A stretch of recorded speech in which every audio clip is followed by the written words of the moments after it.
anything but ordinary. Now, let's get this vine back to the yard.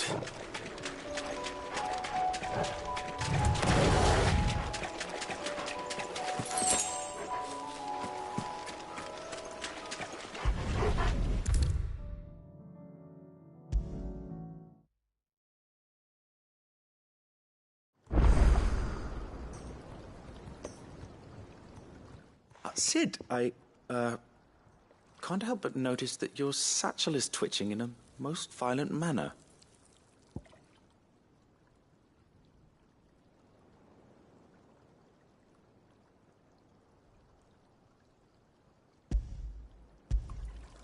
Here. It's your problem now. What an amazing specimen. The flesh positively throbs with vitality. If I can successfully graft this to the Morganbeards... When I successfully graft this to the Morganbeards, I suspect the results will be immediate. I shall begin at once.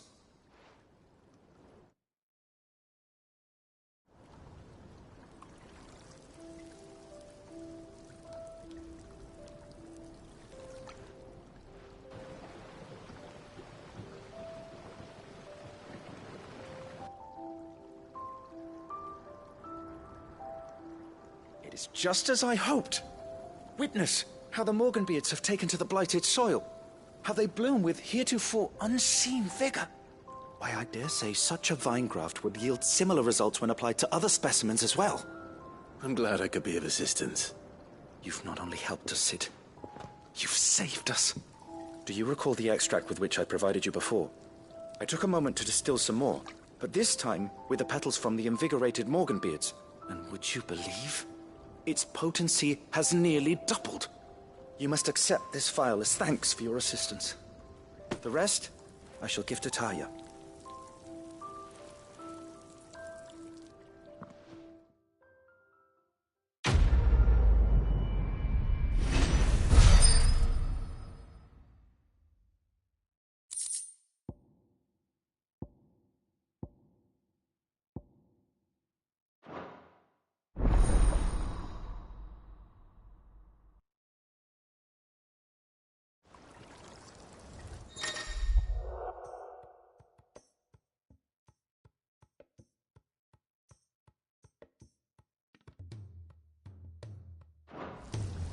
Allow me to thank you again, Master Sid. I do believe you have quite a knack for this sort of work. Should you ever grow tired of saving the realm, we would happily welcome your assistance here in the backyard on a permanent basis. I jest, of course. Allow me to thank you again, Master Sid. A few more of these, and the Deadlands will seem less dead.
Clive.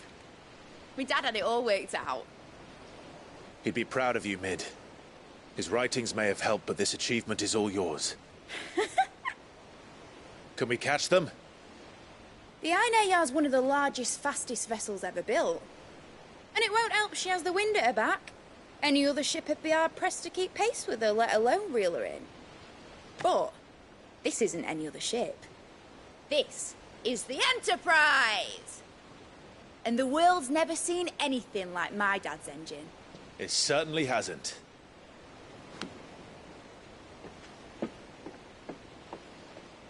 Clive, what do you know of Barnabas Tharm? Only what the bards sing. And he sailed to Ash from southern lands. That it was his mastery of the blade which won him the throne. And that his sword, Odin's sword, can sever the very threads of creation. But don't lose any sleep over a last tilt. We'll do what we must to survive. What we must.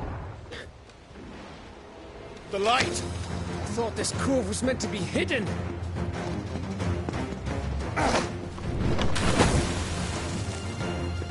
Mid! Company! Eh? We'll hold them off until the ship is ready. But hurry! Bollocks! All hands! Man your stations!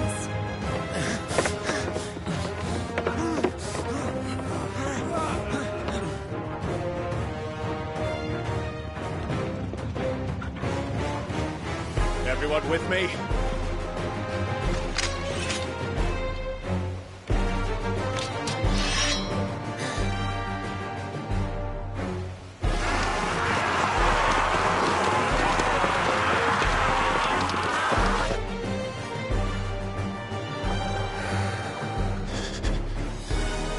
Here they come!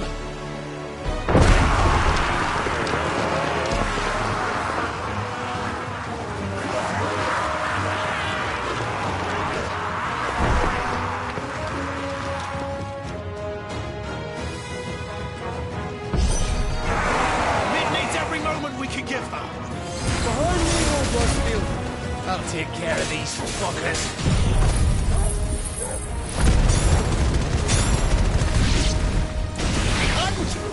I'll have you know, earth-breaking here. One struck fear.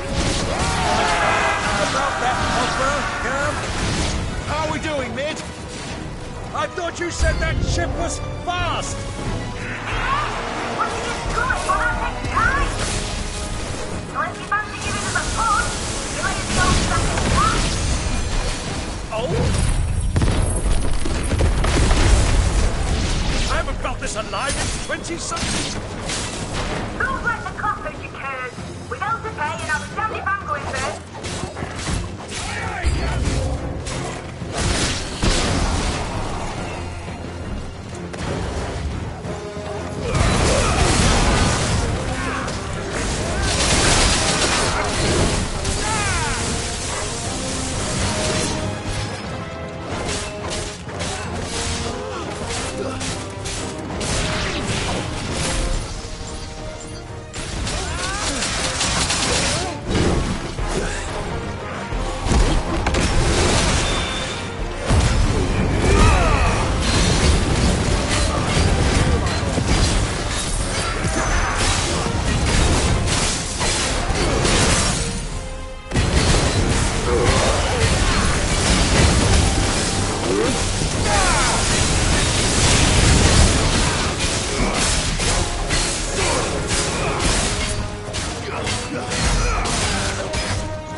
That was easy enough.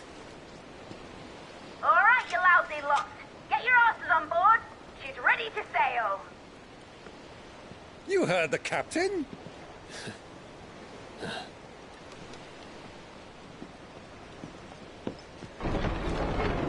Clive?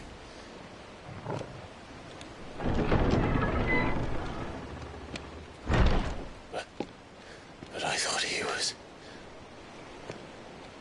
Confounded. Then it is as I feared. Sleipnir is no man, but a creation of Odin.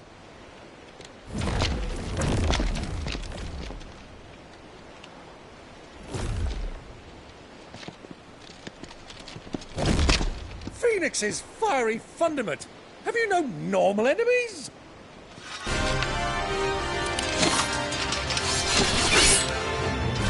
Up for another round? Of course we are.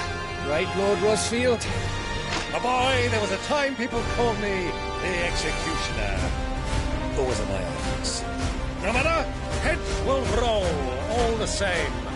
Mate! New plan! You leave! We follow! Follow? Swimming, are you? Oh, bugger me! Weigh anchor! Engine's dead slow ahead!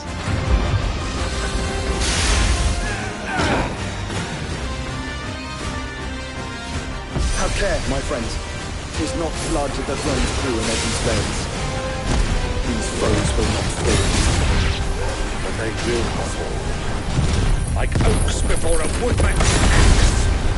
Good thing I brought one!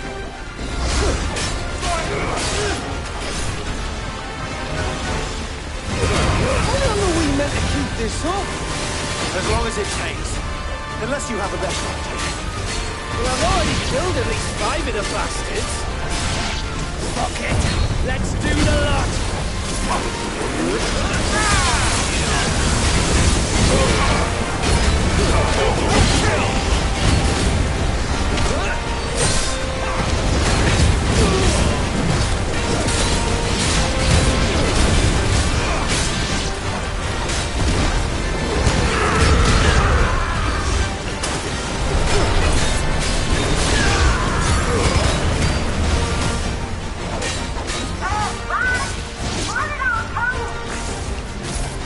Should we make for the ship? Not yet. Wait for my signal.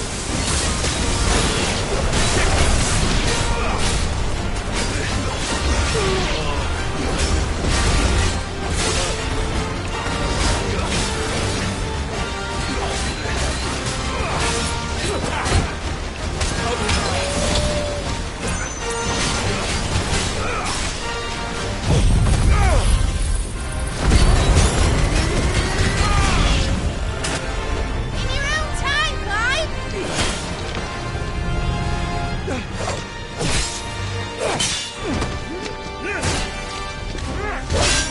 Right. Run for it!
Now, mate! All right, engine full ahead! And hold on tight!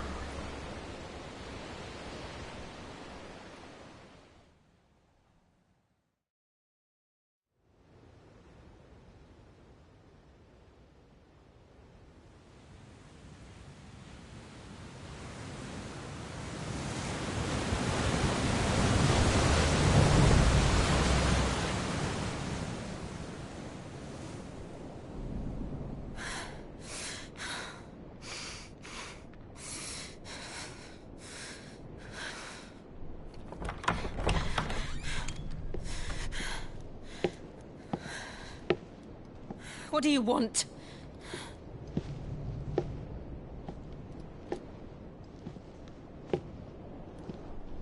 That's quite a mess you've made. And wholly unnecessary. You are my offering to Mythos. I would not see you damaged.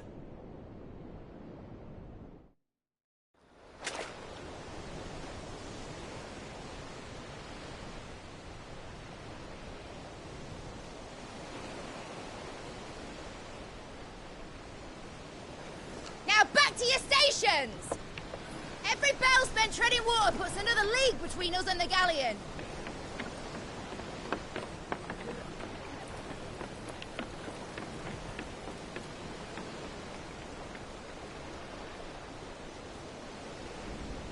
I don't suppose Mid has a spare engine? Since you rose from the grave, my fortunes have plummeted. Are you absolutely certain of this quest of yours, Clive? The foes you face are as terrible as they are numerous. Aye. And they'd have us live and die on their terms, which should answer your question. Ah. You have that same stubborn look as your father did when he set his mind to something. On the battlefield, I am but a single axe. A deadly one, mind, but a single one nonetheless. Yet what you require is 1,000, and I believe my old friend in Randalar can provide them.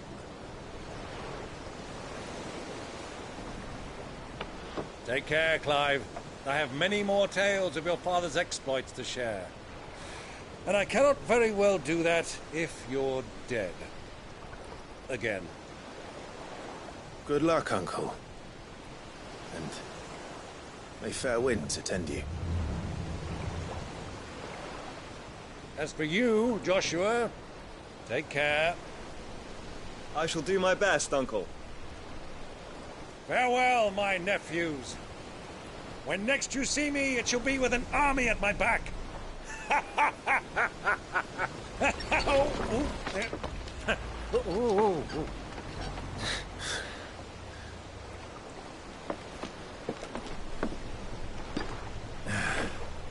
Cheerio!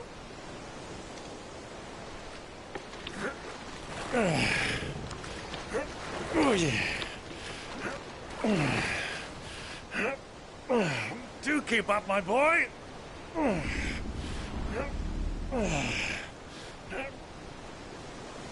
Well, we can't have him showing us up now, can we? We would never hear the end of it.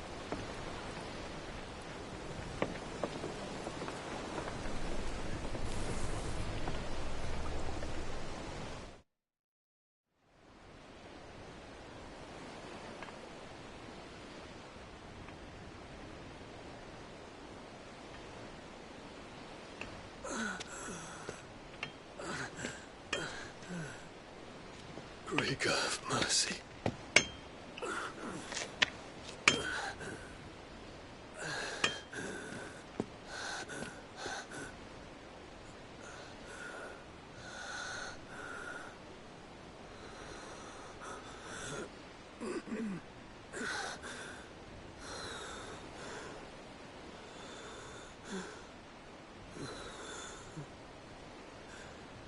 All this.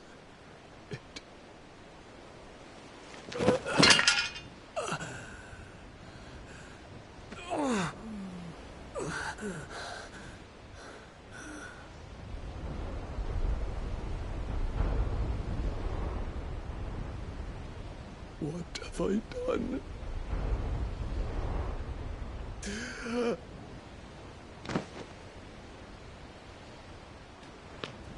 My lord.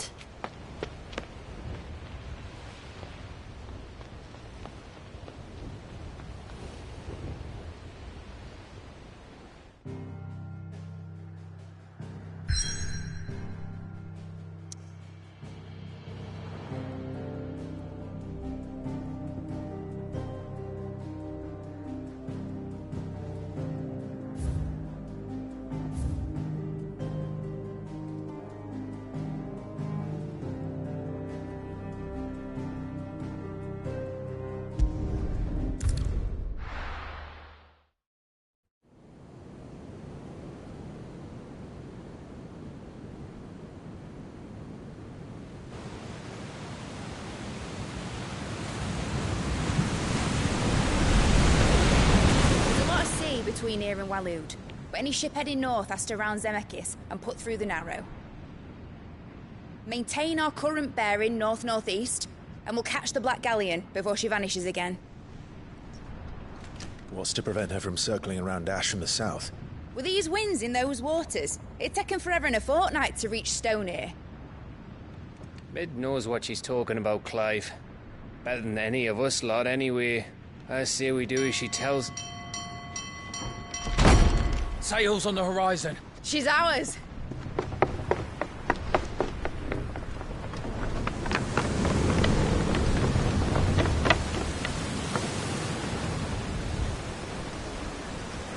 Look alive, boys! Full ahead!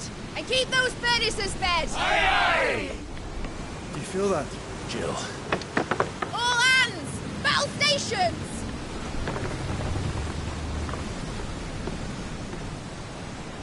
Let's see what this girl can do.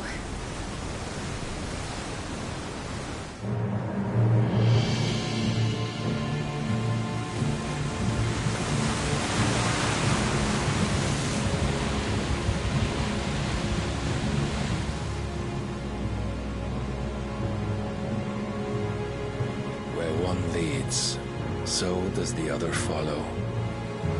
The bond of consciousness which joins them condemning both to the same fate. Yet my every attempt to strike it from their hearts serves only to tighten its hold.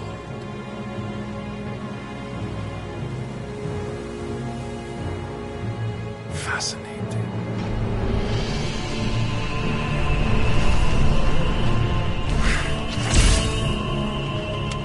But then, there is naught my blade cannot sever.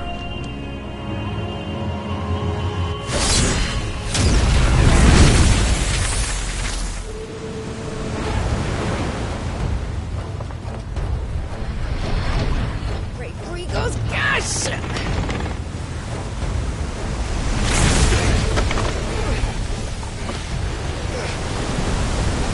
One of us. Hard a port! Heads down, you brutes! And brace for impact!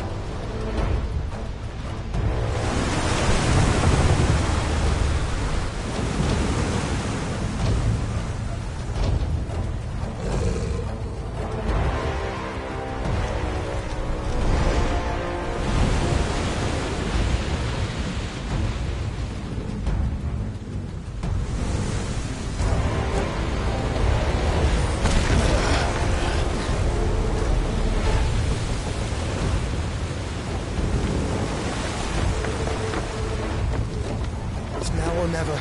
I'll find her.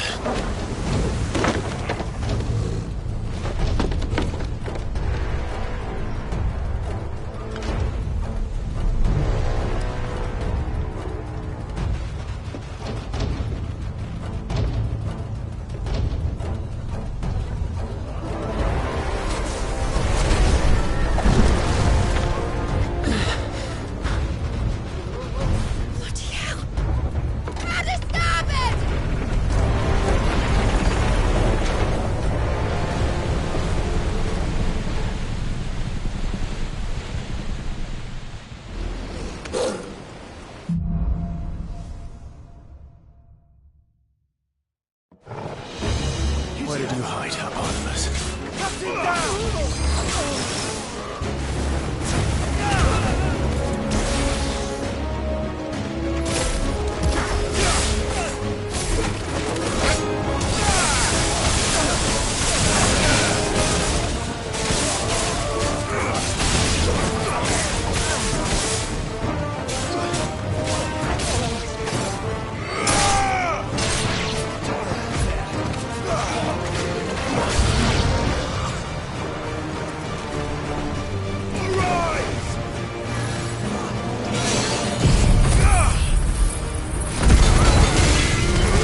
Hold on.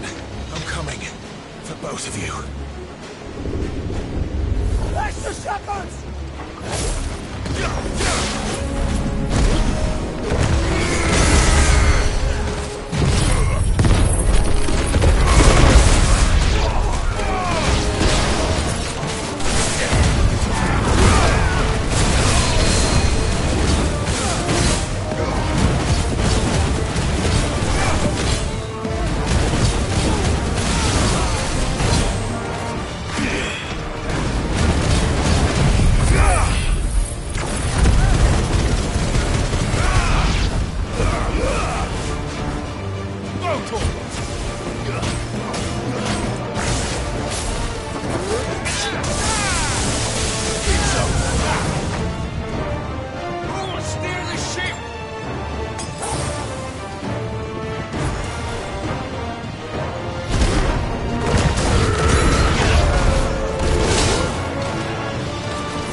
pain. Get back!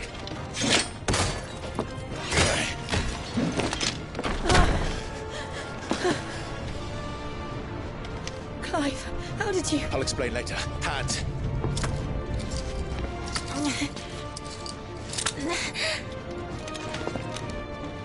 Can you walk? Out of here I can.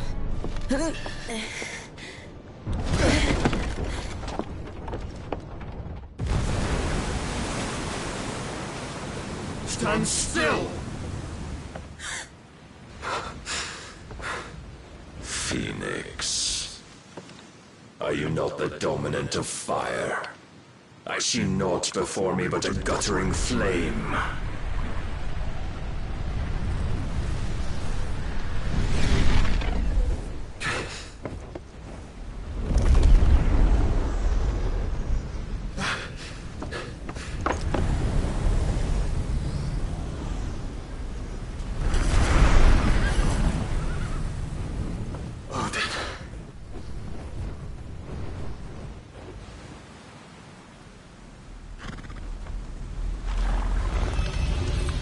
In earnest, then.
Can you go on?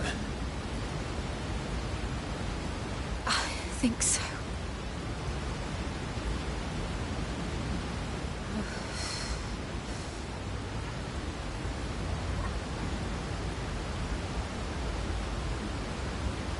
But to where?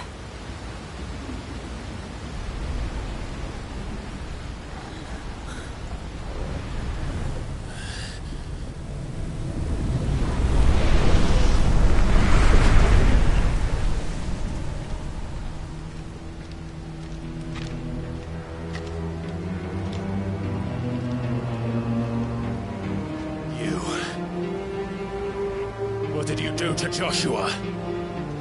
The Phoenix? Oh, I expect he will survive. This consciousness in which you coil your feeble souls is grown thick with desperation. And thus has my master turned to my blade.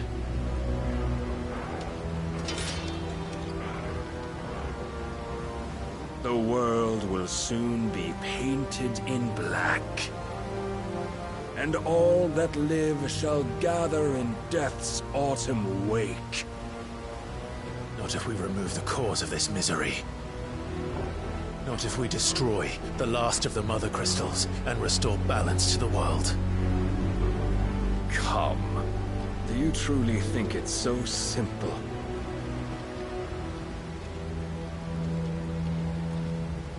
The Blight is inevitable. Not even the Almighty might stop its endless march. Your efforts will avail us naught. Naught, that is, but suffering. You must embrace the truth, Mythos.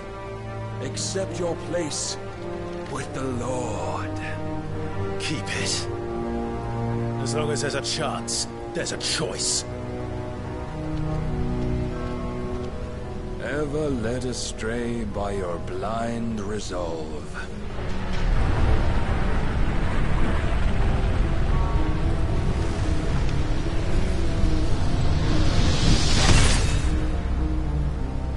Now, it is time you learn the inevitability of your divine fate. However much it may hurt. Get as far away as you can. Clive, no! Trust me, Jill.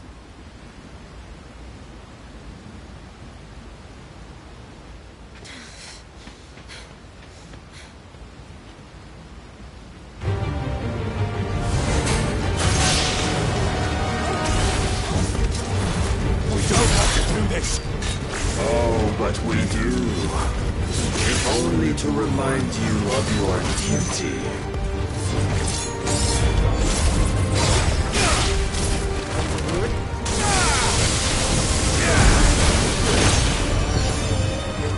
In the short time since our last meeting, you have grown much. And as a vessel, I fear my lord will still find you lacking.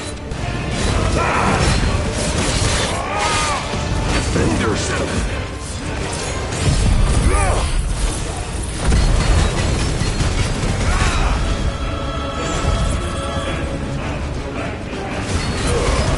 All this fire and fury, and for what? Stopping the light. A foolish notion fed to you by a foolish man. How dare you? You know naught of this world nor of our place in it. If our fates were so easily rewritten, we would all be gods. Let's try. Disregard.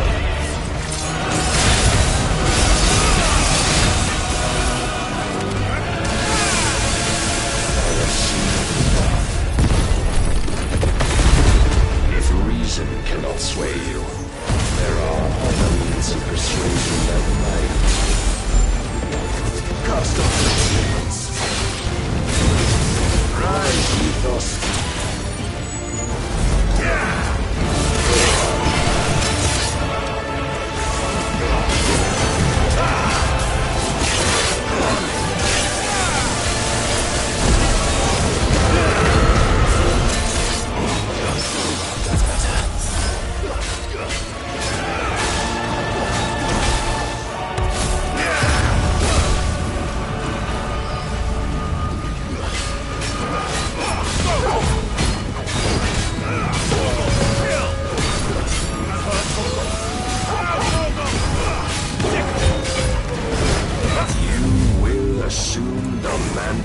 You've been given. And thus is the light of hope severed.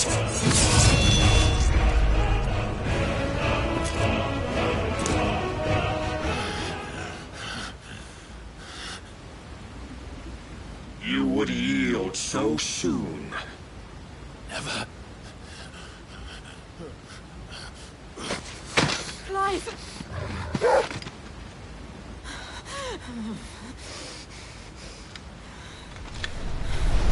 Do you not see? Your iron will weighs you down, dragging you ever further from your purpose. And what is my purpose? Mythos. Who are we?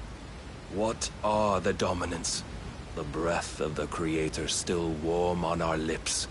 We carry his light that we might guide the masses in his name. We are but mighty acts of God. We are more than that. You would be nothing without what he has granted you. The power we wield is his, and yet every time we draw upon it, it wears away at our very being. It breaks us. It unmakes us. that its immaculate aspect might reveal itself. The icon. It is too much for even his chosen few. Apart from you, Mythos. You wield the might of many, yet your body does not answer for its avarice. What are you saying? What I am saying is that we dominants are a means to an end. We were created for you, that you might drink deep of our strength and thereby fulfill your divine purpose. Which is? To feed. As you would know, could you only look beyond the walls of your prison of self-regard. As long as you choose to ignore this, you shall never penetrate my defenses. Still, you may take solace in the fact that you are not alone in your plight. The chains of volition shackle all of mankind, but there is yet cause to rejoice.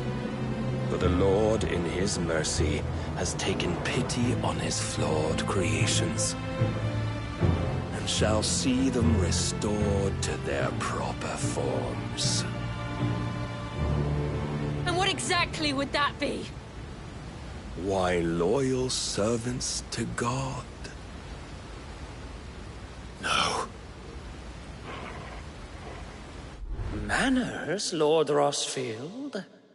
They are men, like you and me. Albeit ones unburdened by the wills that drive our kind to madness. They are pure. They are divine. You mean to turn everyone Akashic? Not turn, Mythos. Turn back. For too long has mankind been led astray by their clamorous wills. It is time they return to a world of quiet equality, where they might once more know salvation. Salvation! And abandon everything we hold dear! We don't need your salvation. We'll save ourselves, and we'll do it on our own terms. Not yours. And not your gods! With every defiant expression of your will, the tighter the chains of consciousness become. But perhaps that fact may be put to use.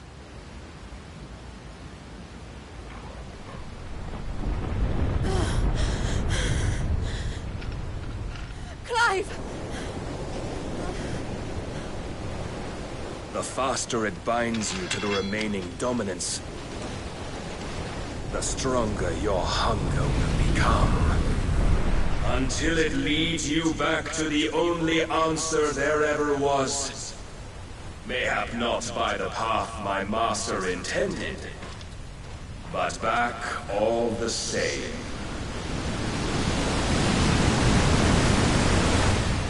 Ash is not far. I could freeze a path. You're in no fit state. Probably not, but I can try.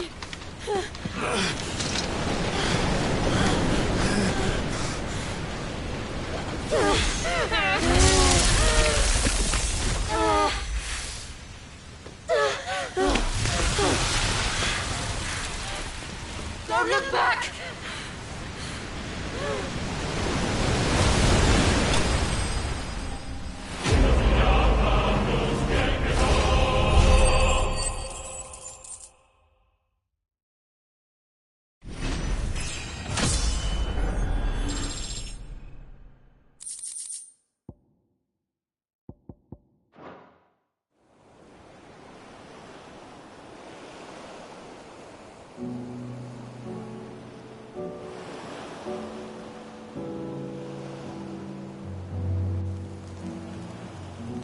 I hope the others are safe.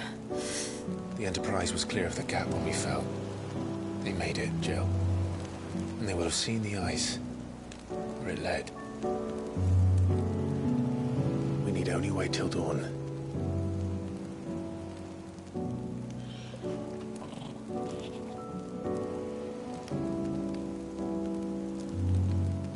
This is the second time Barnabas has bested me. Powerless against him.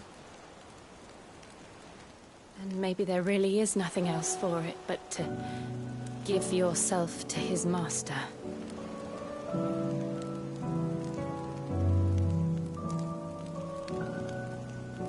Only you won't do that.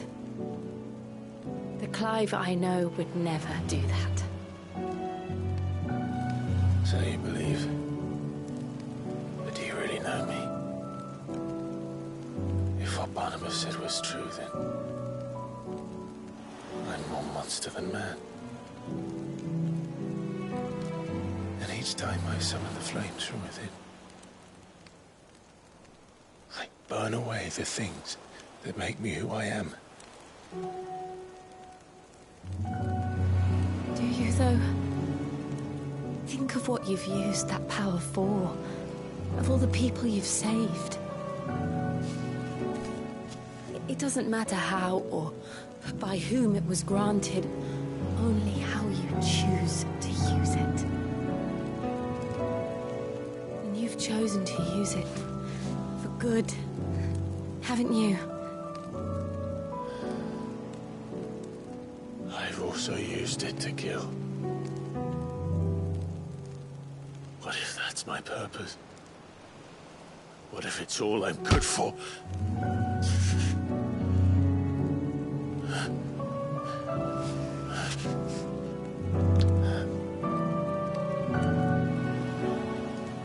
You're still that same boy I grew up with. Always so eager to save everyone around you, and yet always so low. Because you failed to realize the one thing that needed saving most of all. You, Clive. You. You never once took the time to save yourself.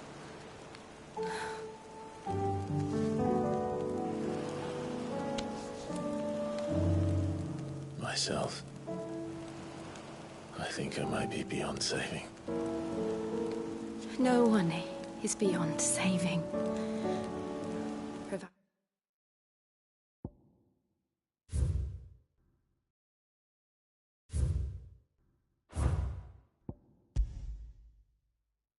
Why did they want to be saved?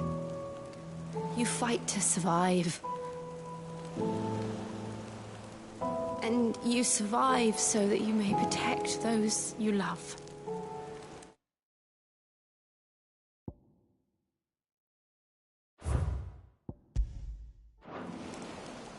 It's what you do. What you've always done.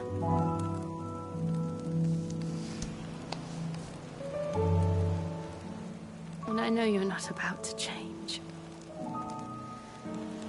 So I'm going to help you. To give you what you need to protect us all.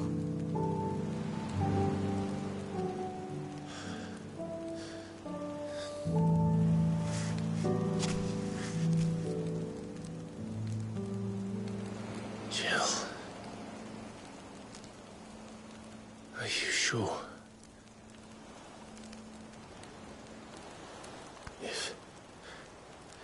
If this is what you want, then...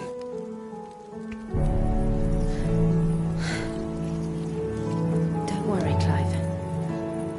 It is.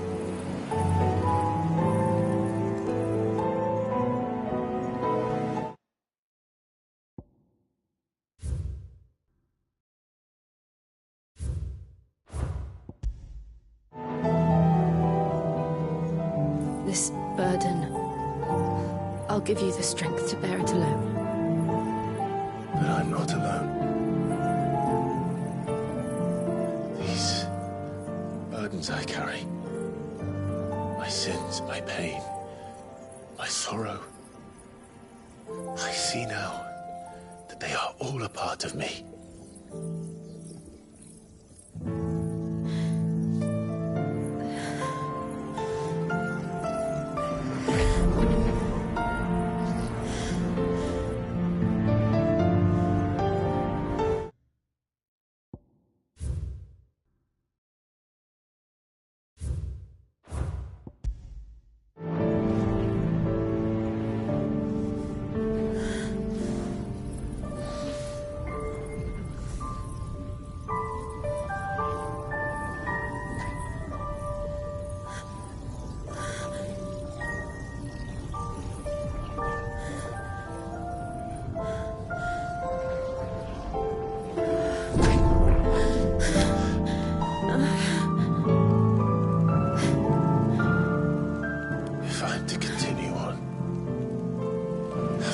pledge my life to those I love.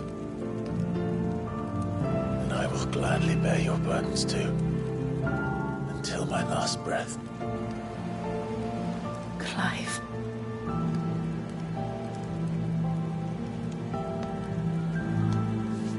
I promise you, Jill. We will find a way to escape this fate. Find a way to save each other.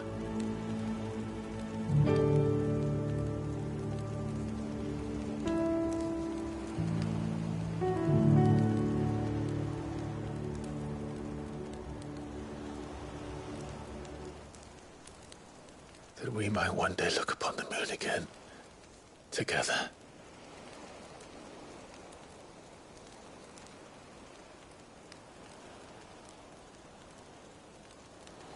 And I promise you, Clive, that I will be there, no matter what you must become. I know.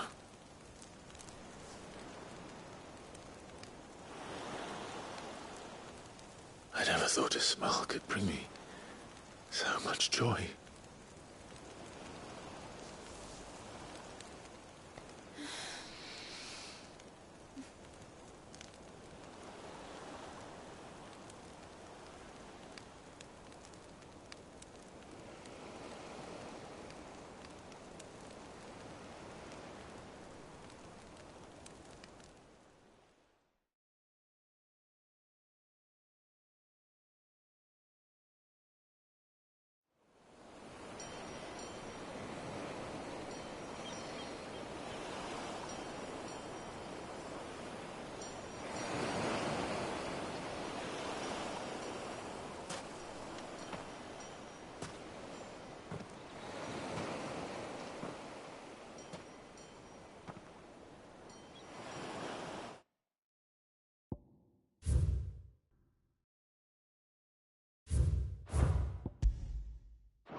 What of Barnabas? Do we pursue him? No. Our paths will cross again soon enough. Whether we like it or not. Besides, there is something we must do first.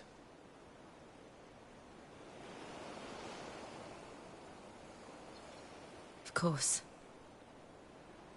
Drake's spine.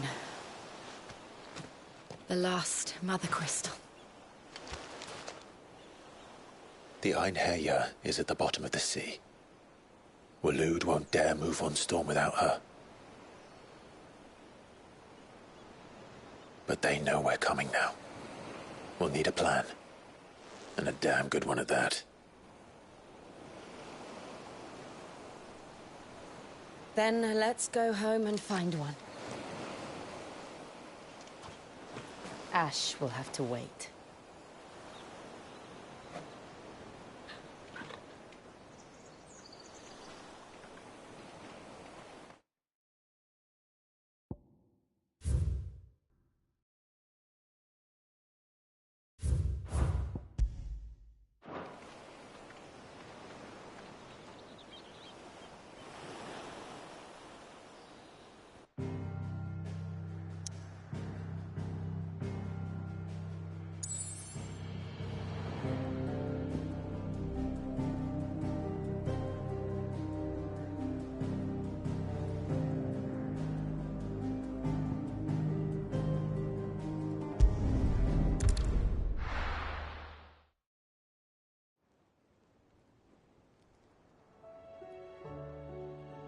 Mid says Odin split the sea in two.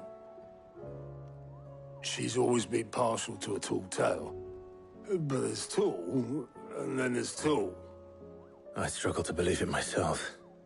I see your uncle isn't with you. He stayed with the Enterprise. After our brush with the Einherja, she was in urgent need of repair.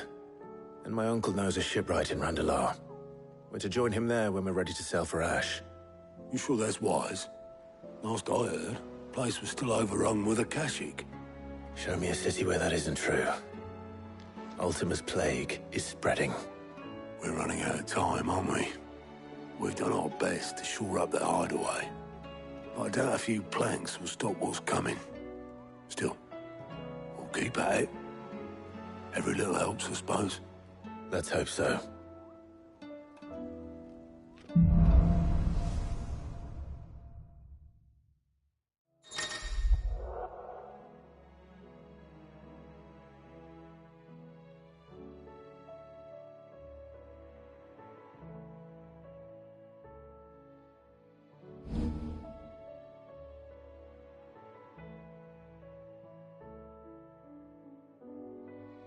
I should visit Joshua. Assuming Talia will allow it. You need anything, you just ask. We might not have your uncle's resources, but resourcefulness, we've got in spades. How may I help you today, Clive? Come to claim your just desserts? Best of luck out there, Sid. Clive! Quick look.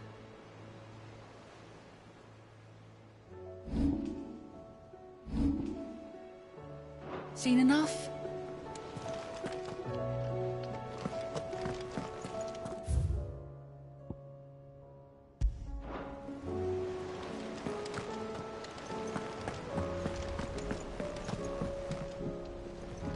Heard the bad news then, did you? What bad news? About Dravost. Blackthorn's old haunt. With the forge and all that. Well, anyway, the mines just down the road from there are spewing out ether like no one's business. And the village? Safe from the flood for now, but they've got other problems. Akashic. Every creature in the area is either turned or on the way to turning, apparently. Zoltan and the others are living on borrowed time. They need help, and quick. Doris sent a few curse breakers to keep an eye on things, but there's only so much a couple of scouts can do. Except get eaten. If something ain't done soon, the old place will be overrun.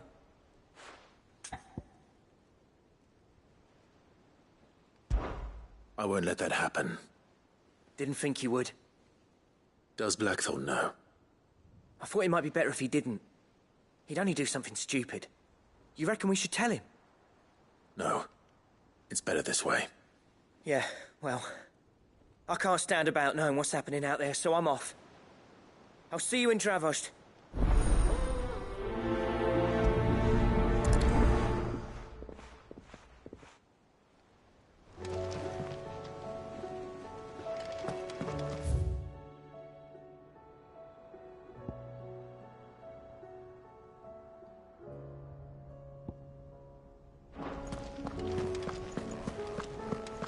How do you split the sea?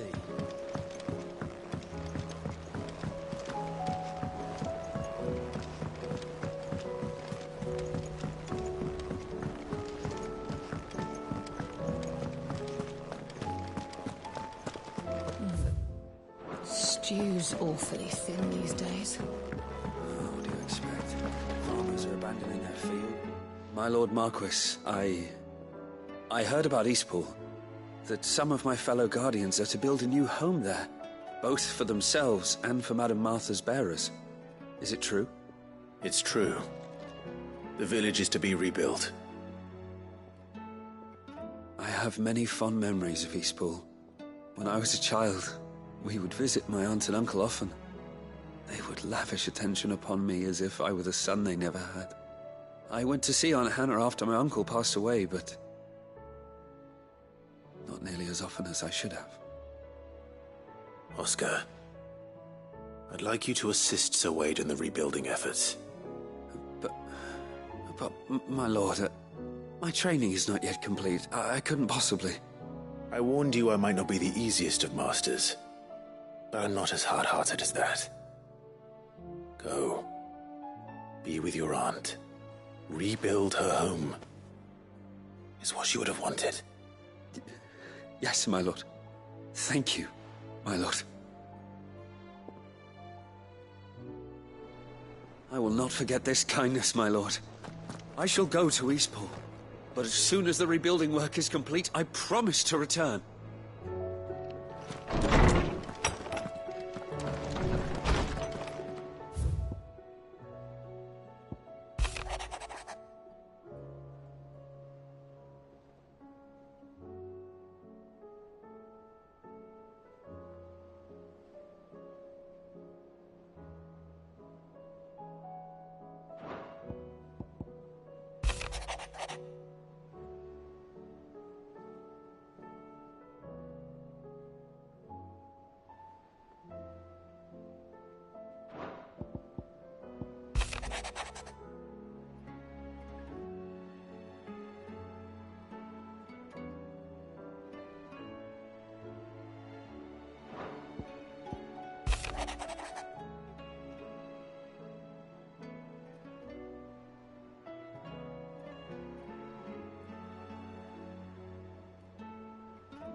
There's no way of knowing if Doris will confide in me, but I can speak to her at least.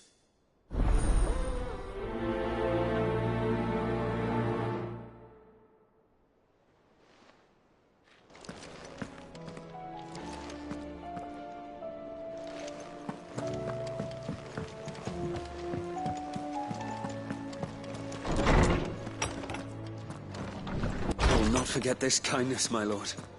I shall go to Eastpool. But as soon as the rebuilding work is complete,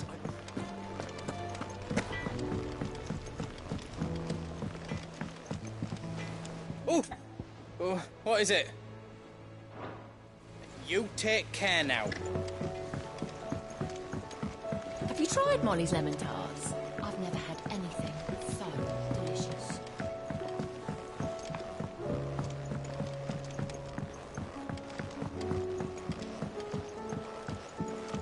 Canva lost.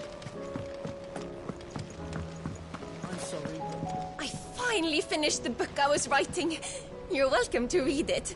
If young Jocelyn hasn't already defiled its pages with his infernal scribblings.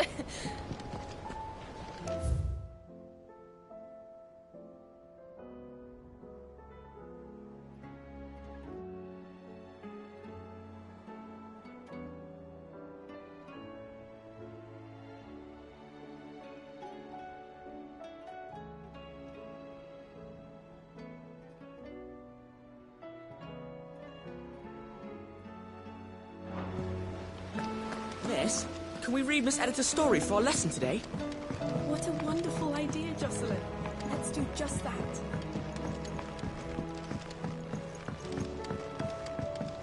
With Canva in the hands of a Akashic, we'll need to find another port. Preferably one as well hidden as the ironworks. Ah, Sid. Just the man I was hoping to see. Did you have a mo? Don't tell me. You need more bomb ash.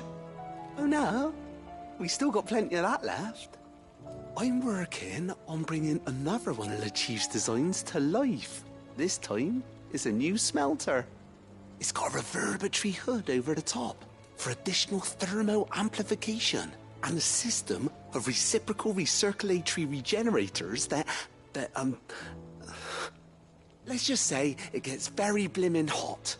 A heck of a lot hotter than anything Blackthorn's got in his forge, that's for certain. Only Mithril engines get hotter. You can't chuck ore in one of them and get metal out the other end. Trouble is, we won't be able to make out of any old rubbish, neither. We need the good stuff.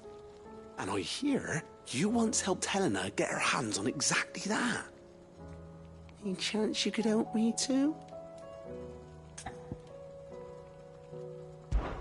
If it's for the good of the hideaway, I'd be happy to. Oh, it is.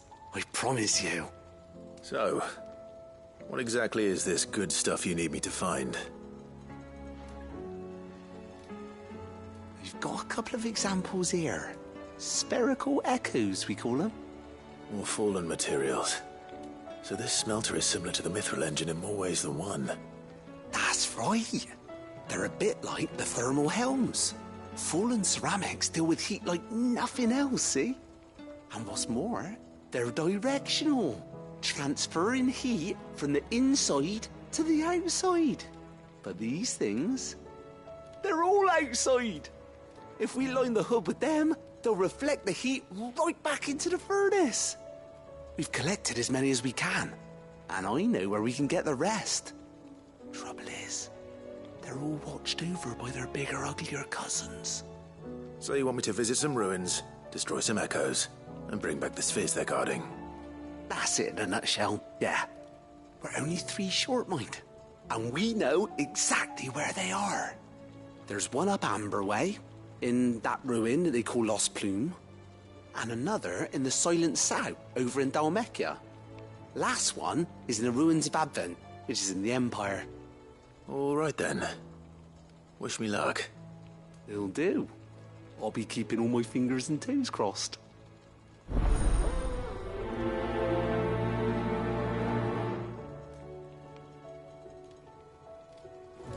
Can't say I've ever been to the Silent Sound myself. Or Advent, for that matter.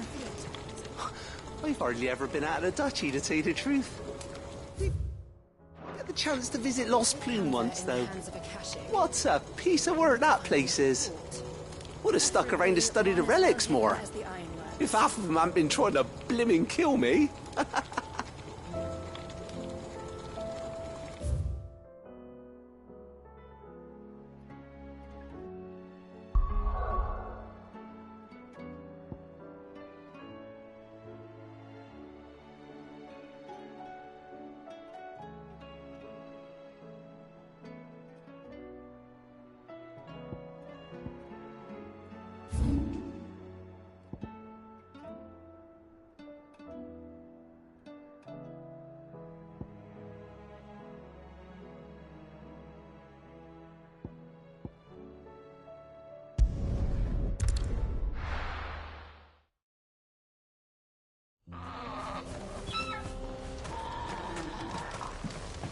Oh, you're here. August waiting for you inside. Well? So Dravost is still standing. For now, at least. If you could swing a hammer. I never thought I'd have to.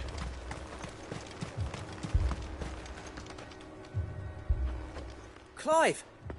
You're here! And the Akashic? Mostly off to the north still. But I spoke to Doris's scouts and it turns out things are worse than I thought. There's swarms of them out there. Told old Snotty to be ready to seal the north gate. That should buy us some time if we need it. Enough for the villagers to barricade themselves inside their homes, at least. Well done. Welcome back, Sid. I'd never have guessed, you know. Not if August hadn't let slip. Who'd have thought that the savior of Dravost would turn out to be the realm's most infamous outlaw? Keen to help us out again? I am. Thought you could sneak off without me, did you? Blackthorn. Oh, what are you doing here? One of the scouts couldn't keep his voice down. Unlike my best mate who didn't think I deserved to know. Zoldan, how long's it been? Long enough for us two to turn into a pair of old codgers, I see. That your idea of an apology? Prick. Don't listen to him. You only did what you thought was best. For the village and that. I did, yeah. but that ain't the whole of it.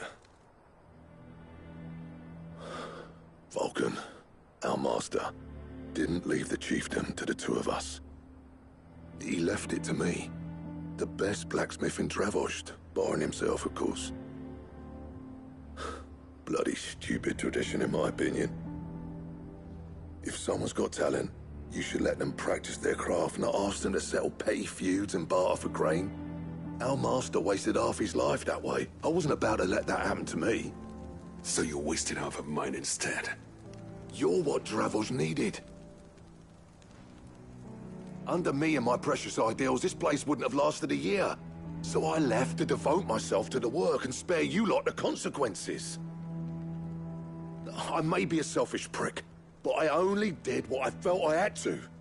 What you had to do was your duty! Even if it meant we all starved?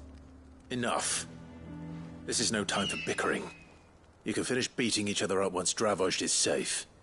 Fine. I've said my piece anyway. Yeah, so have I. Sorry, Clive. I shouldn't have stuck my nose in. We're short enough on time as it is. Still, give us a mo, would you? I need to get my head straight before any of them Akashic try to bite it off.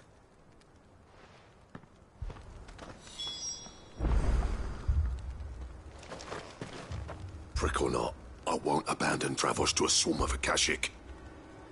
Prick or not, I won't abandon... Just say the word.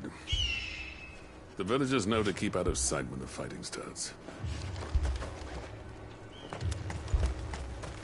The brass neck of that girl. Everyone's coming together to fight for their lives, and she hasn't lowered her prices a gill.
I have some things for sale.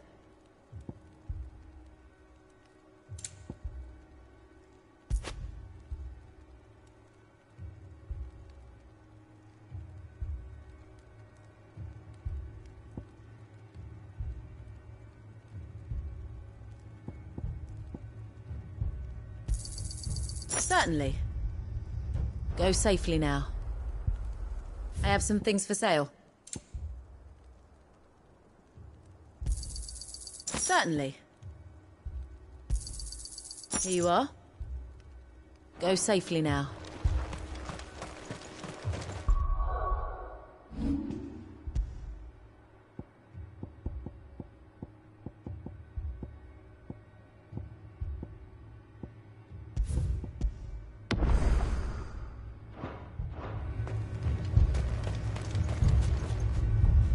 You, ready for the off, then?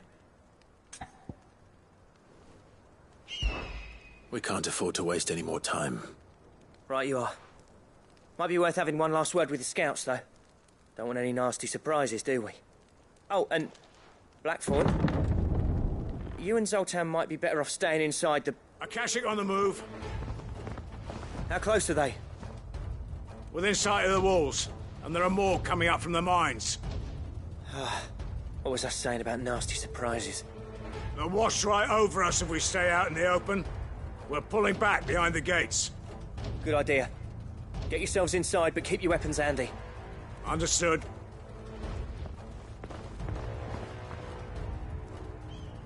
I'm prepared to fight if I have to. Well, let's hope you don't. That's our job. Once the scouts are inside, order your men to barricade the gates. No heroic last stands, you hear me? No fighting at all if you can help it. August's right. I've seen what Akashic beasts can do to armor. The people here are tough and willing, but they ain't equipped to face what's coming. I'm going out there. Start work on the gate as soon as I've left. I'll give you as much time as I can. And if they kill you?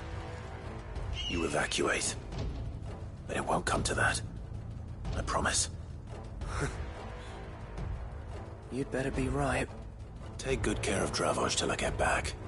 Leave it to me. And give those things what for, yeah?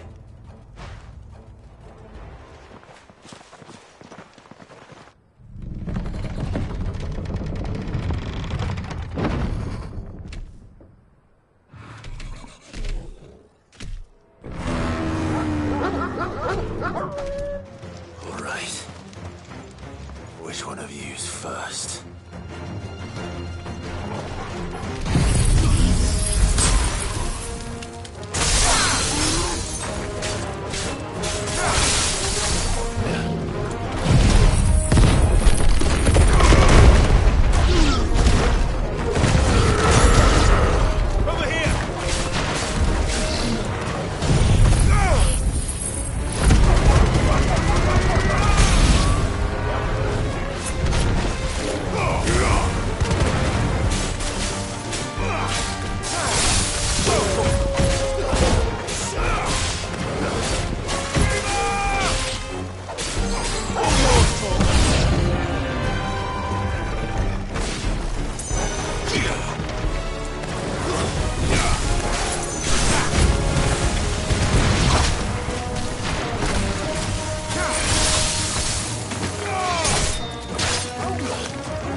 Is that it? Apparently not.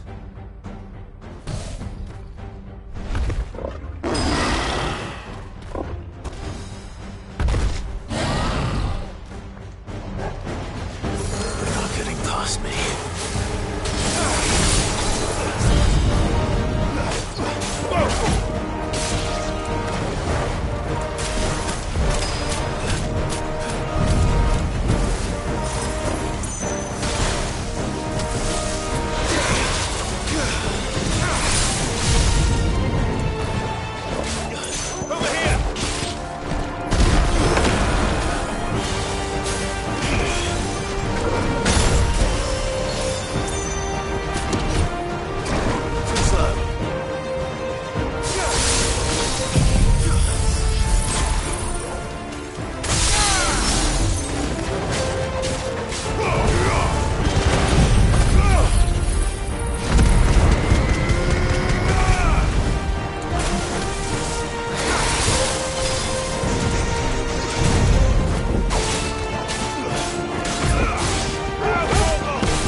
Now, the question is, did I miss any?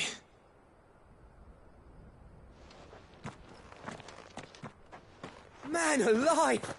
You're still in one piece! I slew as many as I could. As many as I could, he says. The old bleeding lot, more like it. Well, almost. Only almost. Yeah, one or two did try to sneak over the wall. But we got the bastards, don't you worry. Good.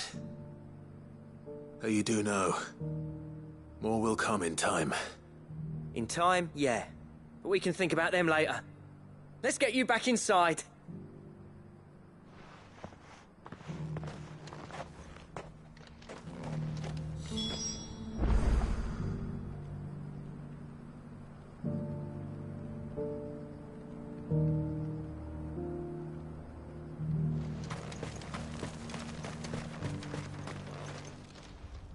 Sid! You're even more fearsome than your reputation. Enough to give those Akashic monsters nightmares. I almost felt sorry for the wretched things. But mostly, I felt grateful. Dravoged won't forget what you did today. I'm afraid I've only delayed the inevitable. There's no getting rid of that ether flood. Meaning that any living thing which stumbles into those mines will end up clawing at your walls again. And that's if the flood don't spread. If it does, well, I hate to say it, but the village's days are numbered. That may be, but we're staying just the same. With ether floods springing up all over, it's no less safe than anywhere, and more importantly, it's our home. We'll fortify the gates to the north, and I'll see that they're guarded day and night. All right. Then we'll give you a hand shoring up those defenses. As for you, Blackthorn, that's twice you've turned up when Dravos needed you. So, thanks. I shouldn't have stayed away so long. And I shouldn't have left without talking it over with you first. Too bloody right you shouldn't. Though I doubt I'd have listened. I always envied you. How you made everything look so easy when, for me, it was anything but. You leaving gave me the perfect excuse to hate you. And from that day on, I never once stopped to wonder what it would have been like if you'd stayed. But what you said earlier, it was true. You'd have been the death of this place. Finally, something we can agree on. I hope you see the sense of it eventually. You kept this place alive. Alive, perhaps. Wealthy even, but Dravoged isn't what it once was. Our work used to be the pride of Dalmekia. Now, we churn out the same rubbish day after day because it's easy and turns a profit. It's not about the craft anymore. I wouldn't send my sons to war wearing the shit most of our smiths are making. I've kept working, honing my skills, trying to lead by example, but no one sees the point. The average castle apprentice has as much passion for the craft as our current lot. Come back to us, Blackthorn. Remind Dravoged what a true master blacksmith looks like. I'll even man those bellows of yours if it means we can work at the same forge again. That's a kind offer. Kinder than I deserve. And I wish I could accept, but I'm needed elsewhere. There's people who trust their lives to my steel, and I daren't let them down. Fair enough. But that doesn't mean I couldn't visit from time to time. Let's see if we can't rekindle this town's passion for the craft, shall we? I'd like that. Just be sure to tell Snotty to let me in the next time I come calling, yeah? Knowing him, he'd let you in anyway. Blackthorn. The Master Smith turned outlaw, back in my good graces. I never thought I'd see the day.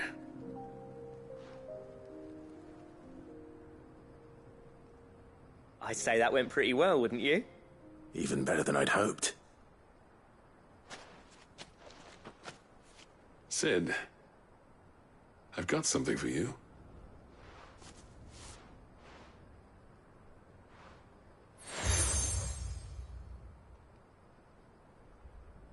And this is? A token of our lasting gratitude. But I'm of a mind to make you a far grander gift. Designs for a certain sword have been passed down from chief to chief for generations. Now hold on, Zoltan. There's a reason no one's made that blade in centuries. There's not been a craftsman equal to the task. I'll admit your cinders make impressive steel, and I've learned to own an edge Odin will be proud of. But the engravings on that thing are enough to make a jeweler cry. And they're not just for show, either. Have you forgotten what brought you back to Dravozd in the first place? A certain ring? I knew I'd never surpass you with the hammer and tongs. So I turned my hand to a different kind of metalwork. Between the two of us, I'd say we're the equal of any master craftsman ever to have graced a forge.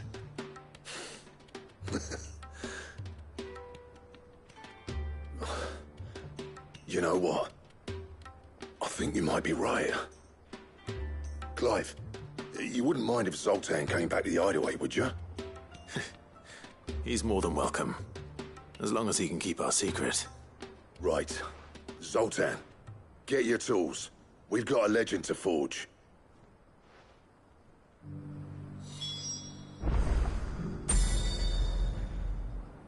With a little help from Blackthorn, I don't see why we can't restore Dravozd to its former glory. Barring ether floods, that is. I'll get him back to the Hideaway. Don't you worry about that. I'll tell you what, Clive. If we pull this off, it will ruin every other sword you've ever held. The beast was charging at me. He threw himself in its path. He died to save me. No, he didn't. He's just out cold. He'll be fine when he wakes up.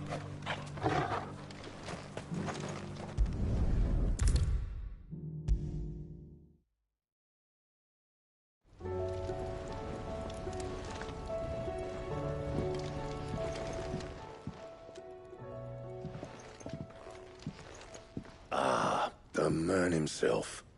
We were just about to make a start on that sword I promised you. It's funny, but none of this would have been possible without your help. You remember Camille? We'll be using his leatherwork for the grip. The steel, meanwhile, will be tempered in a fire, burning the cinders you charmed out of old Zoltan here. And that whetstone from the Outer Isles, that'll be what gives the blade its edge.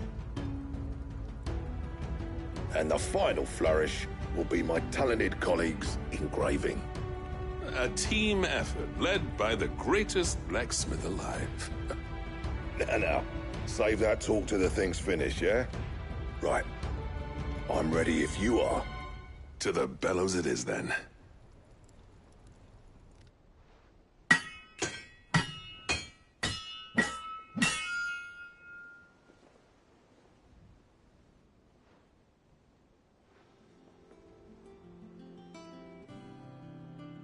Well, bugger me. We actually did it.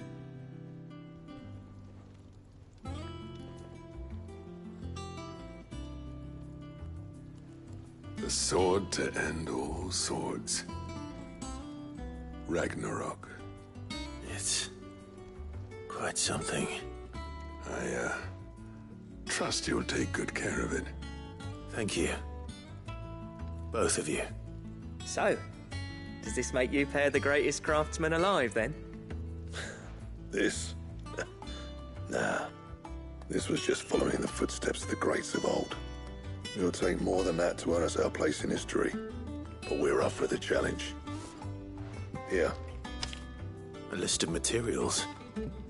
Zoltan and I got talking on the long road back from Dravozd. We reckon with those items there, we could craft something even better than the Ragnarok. Something worthy of a legendary outlaw like yourself. That's a weapon I'd like to see. You leave this list with me. I was hoping you'd say that. One legend at a time, eh, lads? Before you start on the next, who fancies raising a cup to Friendship Reforged? Good idea. No more drinking to forget my past. It's about time I had something to celebrate. Then tap the kegs! Vulcan's boys are on their way!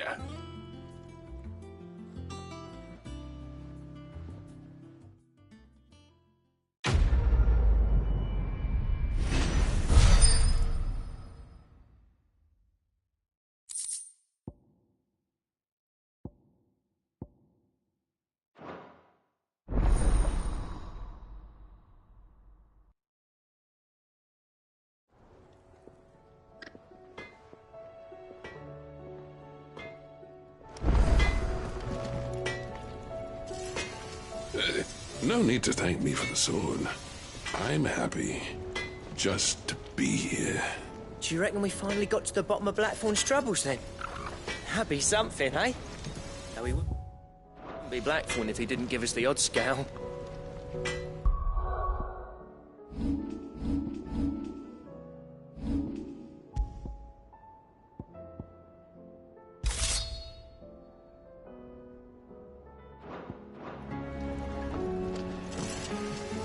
Trouble with your gear, or...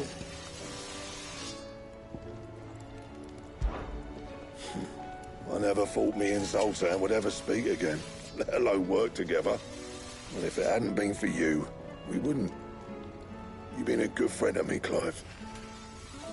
The best. Yeah. The weight of all that shit.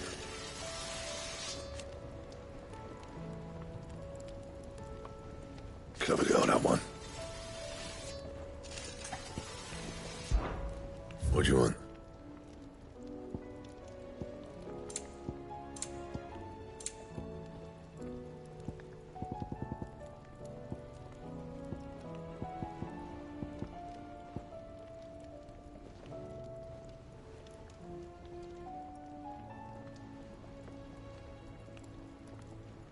Don't waste my time. You ain't got the stuff.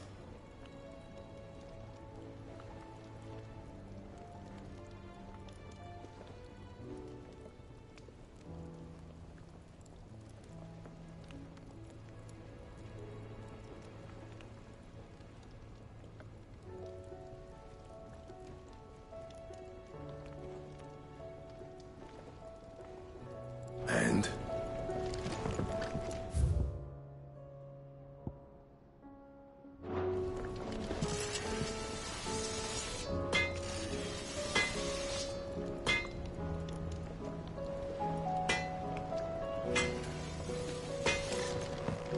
The stew's awfully thin these days. What do you expect?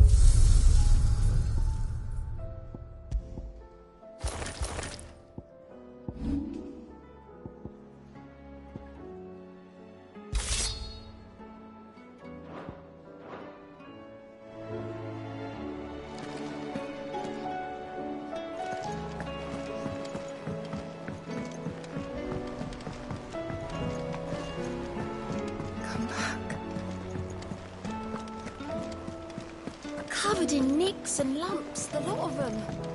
It's a wonder they can still walk.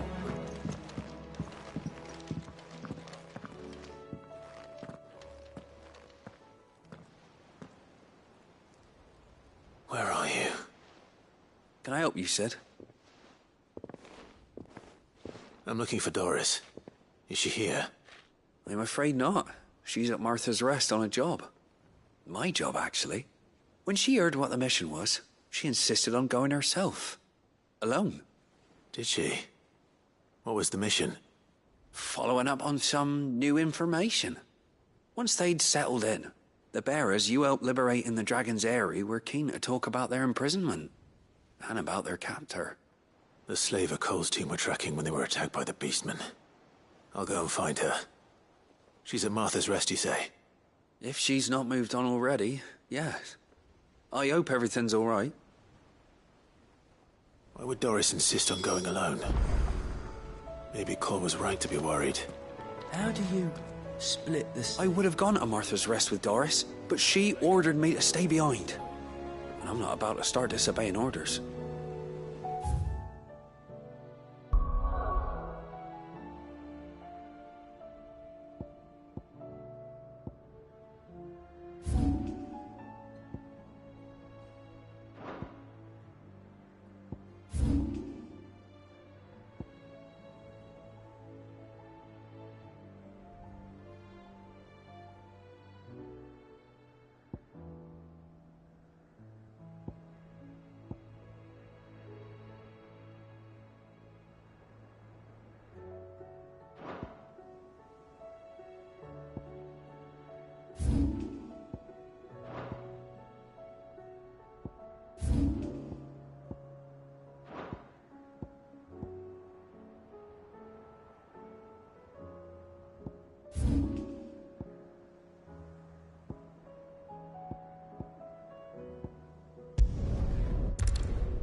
Glory should be somewhere nearby.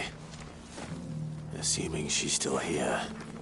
The Guardians of the Flame were true friends to the rest. They fought our enemies, manned our barricades, joined us on our patrols. Now they're gone, I suppose it's back to double shifts.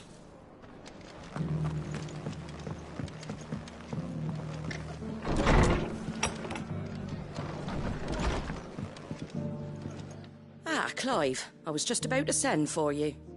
I'd like you to take something to Sir Wade up in Eastpool. Seeds for planting. Thought it was about time they started growing their own food. I'll keep providing them with whatever they need in the meantime, of course. But if Eastpool's going to survive, it's got to be able to fend for itself. As of those poor bearers. They've lived their whole lives in servitude, but now they're their own masters. Small wonder they ain't got the foggiest how to provide for themselves. So it's up to us to teach them. And if you're wondering why you, well, the Wagoneers taking supplies up that way have been coming back with more and more reports of Akashic around the village of late. Sir Wade's putting a brave face on it, but I think even he's starting to worry. And if he's likely to share those concerns with anyone, it's you. All right. Thanks.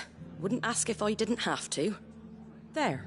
That should be enough to keep him in Gazal Greens for a few years at least.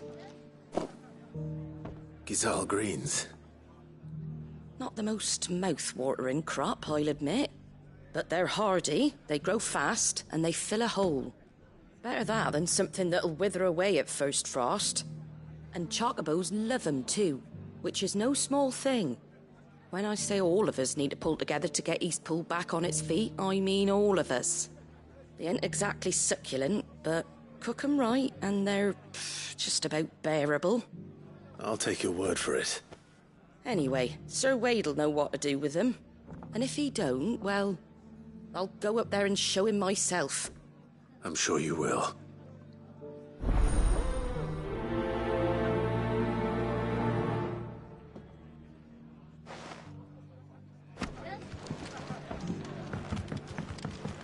Can't say it wasn't a relief to see the better part of the Guardians finally taking their leave. We barely had room to breathe, what with them and us and all the others all crammed in together. They were good lads, though. I'll miss not having them around.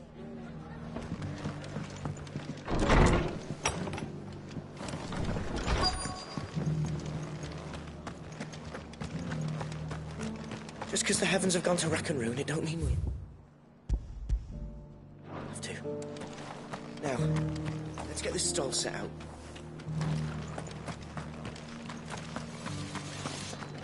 Want to know how to tell if the world's going to rack and ruin? Look for busy bladesmiths.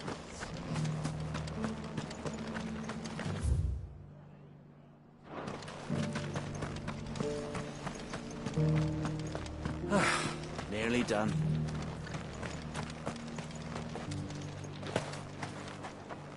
What are you after?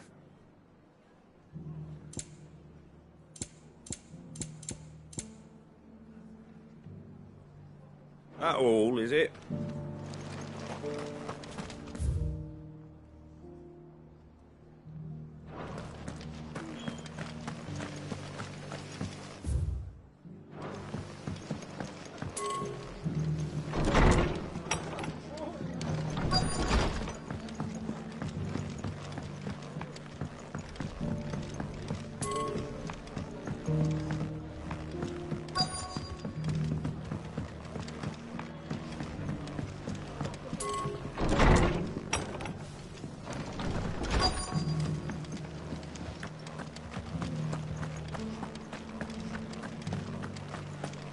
I've got greens of all shapes and sizes.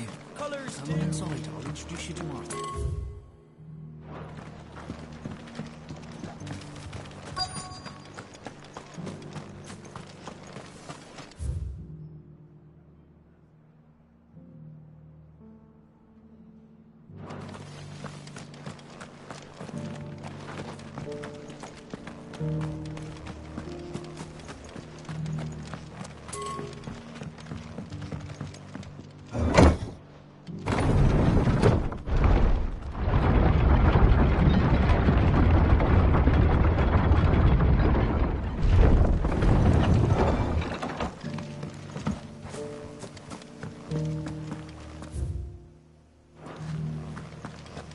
gathered as much mint and feverfew as I could find.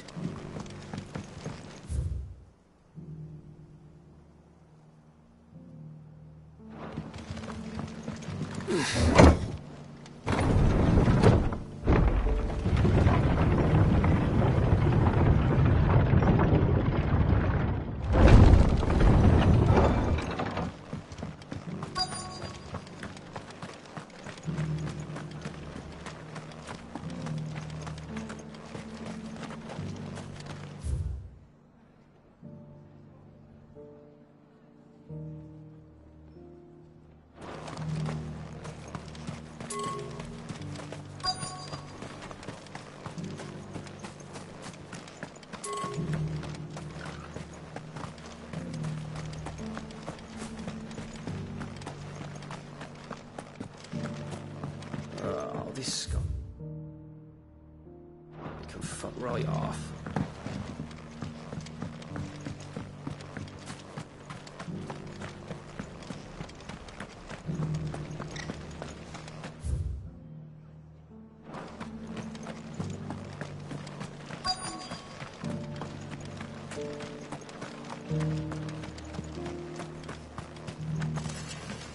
The world seems to be changing so fast lately I can hardly keep up. But what I do know is that The people of the rest may seem to be in high spirits. It's been a pleasure, Doris. Just like old times. I'll give your offer some thought, my lady. How goes the investigation? Sid, what brings you to Martha's Rest? You. I heard you were out here on your own, tracking our slaver. I trust you're being careful. Of course. And it had to be me. The bearers from the Dragon's Eyrie confirmed a long-held suspicion of mine that the slaver we've been tracking is an old acquaintance. She's no fool. If we'd come in force, she would have spotted us straight away, and then vanished without a trace. That was her just now, wasn't it? So, was it a fruitful reunion? I'd say so. She tried to recruit me. Seems her time in Rosaria is coming to an end. She's abducted bearers from across the region and is looking to smuggle them back into Sambrec. After her brush with those beastmen on the road to Northreach, she hired herself an Imperial escort, which she wants me to join. She's dangerous, Sid, but I think I can stop her. Then I'm going with you. I'll take care of the escort. You can see the bearers to safety. Where are they? The Baum Archers, soon to break camp. You go on ahead. I'll follow once I've sent word back to the hideaway.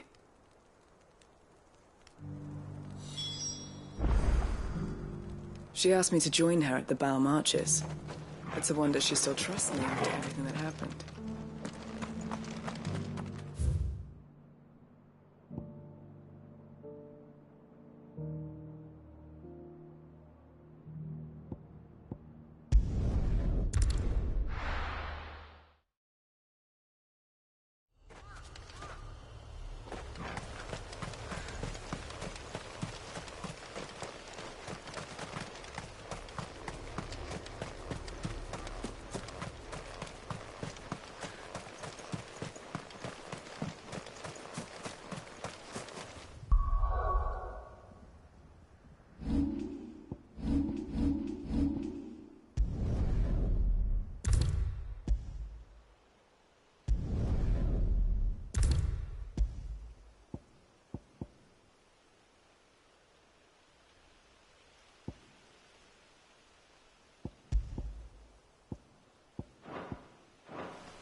Good.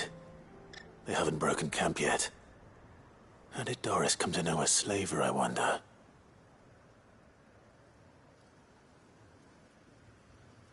We've waited long enough. She's not coming. Ready the bearers. We're leaving. Back to civilization, is it, Mom? With all haste, lest any of you lackwits start talking like these feckless bumpkins. I presume your men are ready.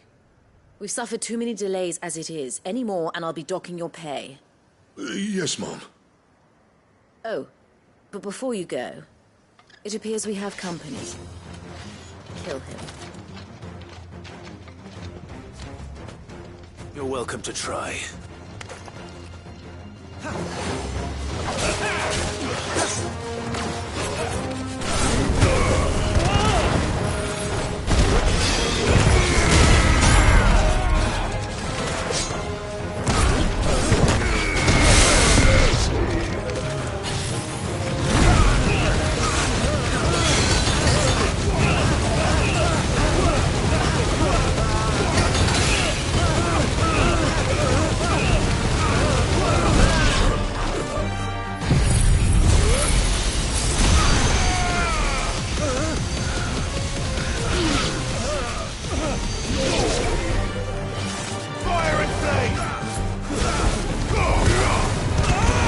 It's over.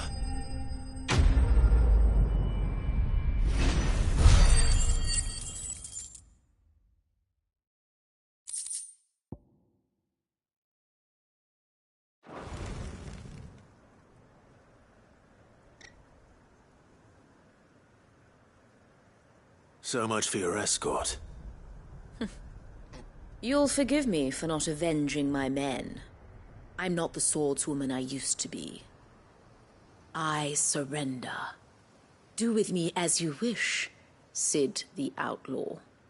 Sid! Ah, Doris.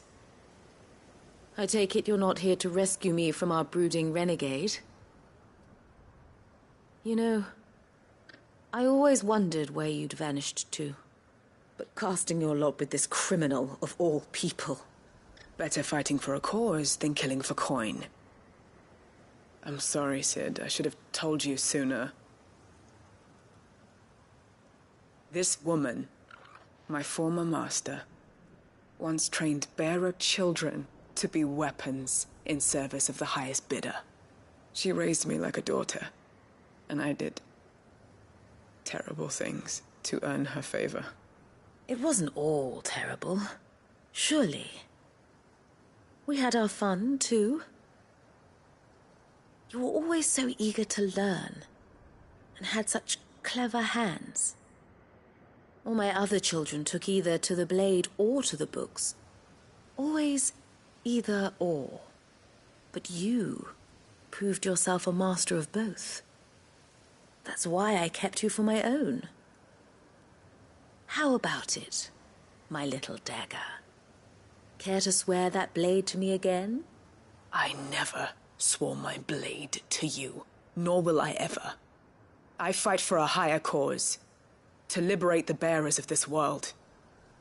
Farewell, Master. Thank you for making me the weapon I am. You always were a righteous child. Perhaps that's the reason I loved you so.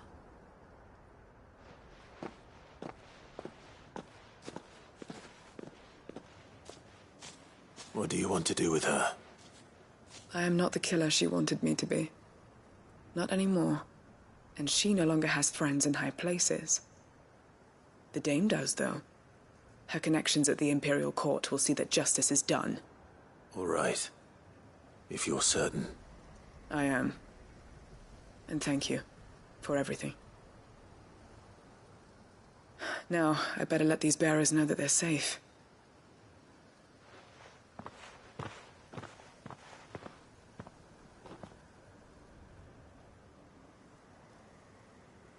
Then I should head back to the hideaway and put Cole's mind at ease.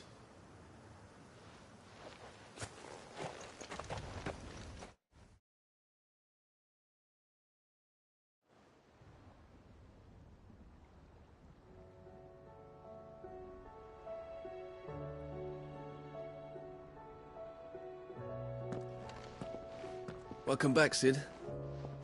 Doris's message just arrived. I hear you saved more bearers from being smuggled across the border. With any luck, they'll be joining us in the hideaway shortly.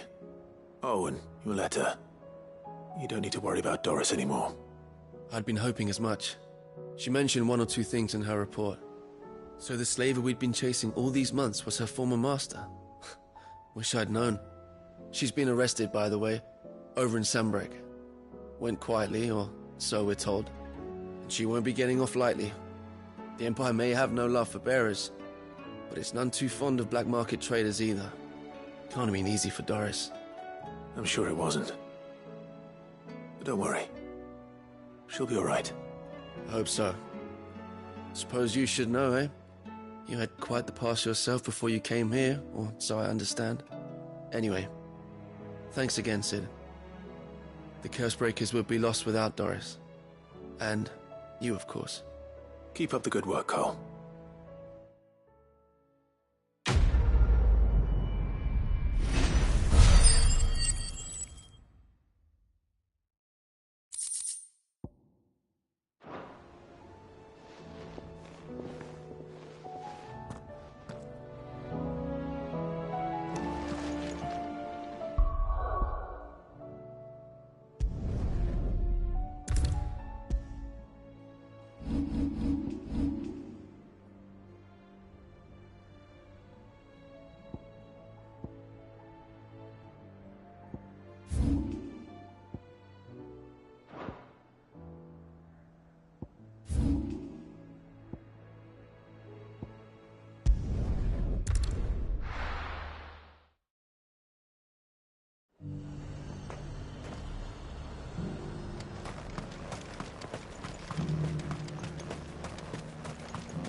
There were ghosts at the gates not days ago. You needn't fret. The creatures have been dealt with. Those things I said before about not being able to fight. Oh, Clive. What am I to do? My wards and I may soon be without a home. What's happened? The High Cardinal has descended from his lofty throne and taken up residence here in Northreach. The High Cardinal? Leader of the Council of Elders, second only to his Radiance at the head of the Imperial government. Not that any of those things still exist. Now he goes by his noble title, the Duke of Oriflamme. And what does he want with Northreach? He wants to transform it into a military stronghold, a foundation upon which to build a new Sambrek. He's already secured the support of the various army remnants, with promises that they shall be afforded the respect they deserve in his empire. One built on the confiscated property of the people. He would rob the populace to pay for it. Believe me, I have used every means of persuasion to discourage him from this folly. But for whatever reason, he will not listen to me. What does Captain Philippe make of this? When the town was under attack, it was him the soldiers rallied around. Couldn't he use that influence again? How? By speaking out against one of the most powerful men in Sambrek. A man whose stated aim is to revive the empire Philippe's comrades swore to serve, and to improve the soldiers' lot within it. The captain can offer them a regular supply of gruel, and an occasional trip to the Vale to help them forget the terrors they face each day. The Duke offers them a vision of strength and safety. No. Any attempt to incite mutiny would cost Philippe the support of his men. If it did not cost him his life. But given the mood around town, mutiny may yet be unavoidable. The people have little appetite for further deprivation, least of all when it serves only to elevate others. Who could blame them? Clive, would you appeal to the Duke on my behalf? For your services to Northreach, you have the respect of the soldiers, and they will take you to His Eminence if you ask them. And unlike Philippe, No bonds of loyalty prevent you from speaking your mind to the man. Well, will you try? You could hardly fare any worse than I did. I'll see what I can do. Thank you, Clive. Tell me then, where will I find this Duke of Oriflamme? In the garrison? Overseeing the troops, yes. All right. Wish me luck.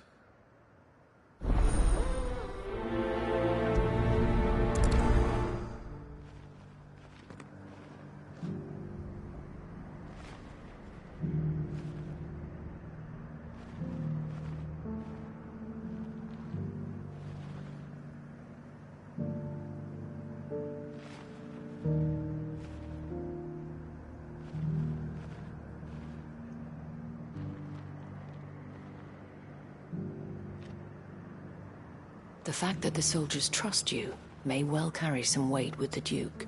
He needs their support, after all.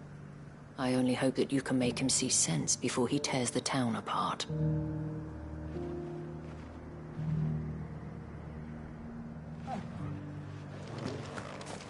I may have met this Duke before, at the Remembrance Ceremony. Let's hope I didn't make a strong impression.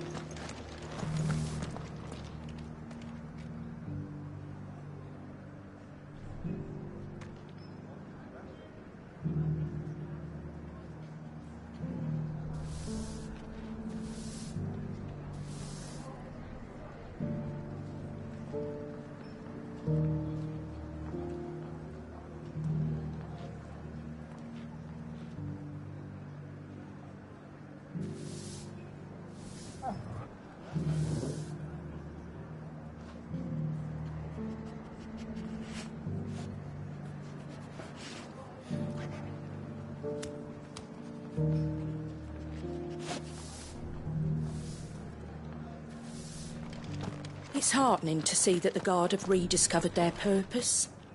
I just hope they don't do anything stupid. We've lost enough people to those things.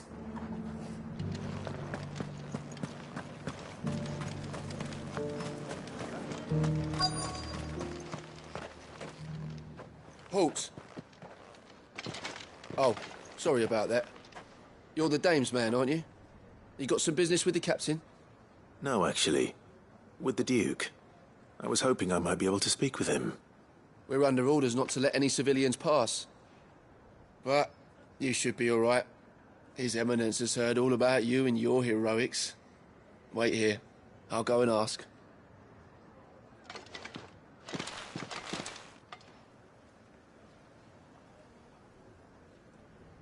So, you are the sellsword who lent his aid to the garrison.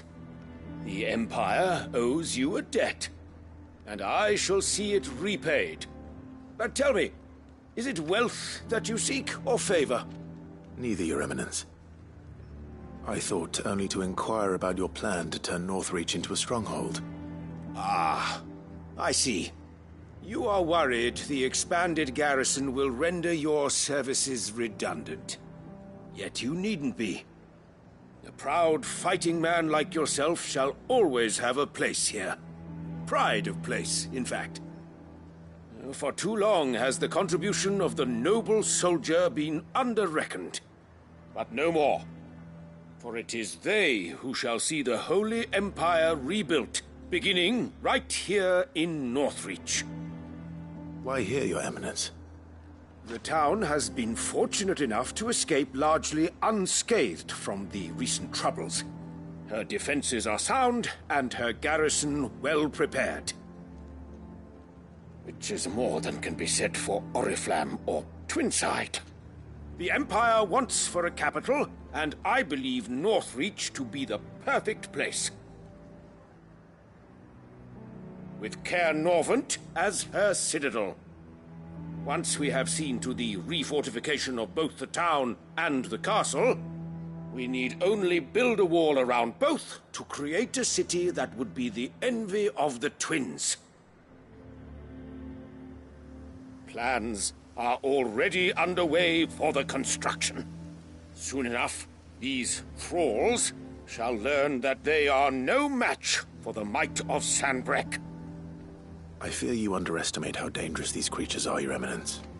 Should they return in force, you will need all the people of Northreach to come together in defense of the town. Something they may be loath to do if they've been deprived of their worldly goods. The people will do as their leaders command. If Sanbreque is to be rebuilt, she will require a functioning government. One whose authority is beyond question. That is why this levy is necessary. So that any man who wishes to join the army might do so and be fed, outfitted, and paid as befits a defender of the Empire. And yet there are those who persist in peddling the treasonous lie that I seek to steal from the people and drive them from their homes. I suspect they're afraid of losing what little they have left. Precisely. The common folk have little and less, and you mean to deprive them of even that. You would sow the seeds of your new empire in your own salted earth.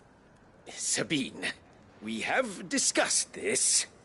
Yes, and I told you then how putting the empire before her citizens would lead only to revolt. Without an empire, there are no citizens. And in yours, there will be only beggars. Is that what Griga wills for her people? Do not take her name in vain, Sabine.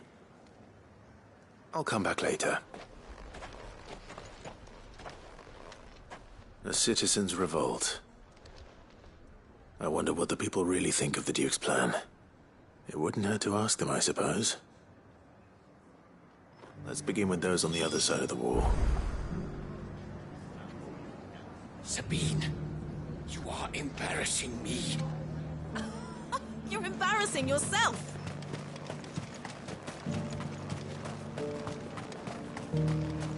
As long as you remain, the Veil will see to your needs.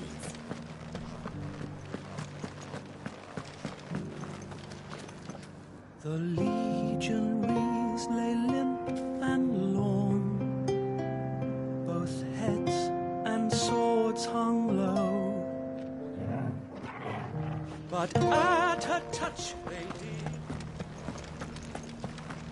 You needn't fret. The creatures have been...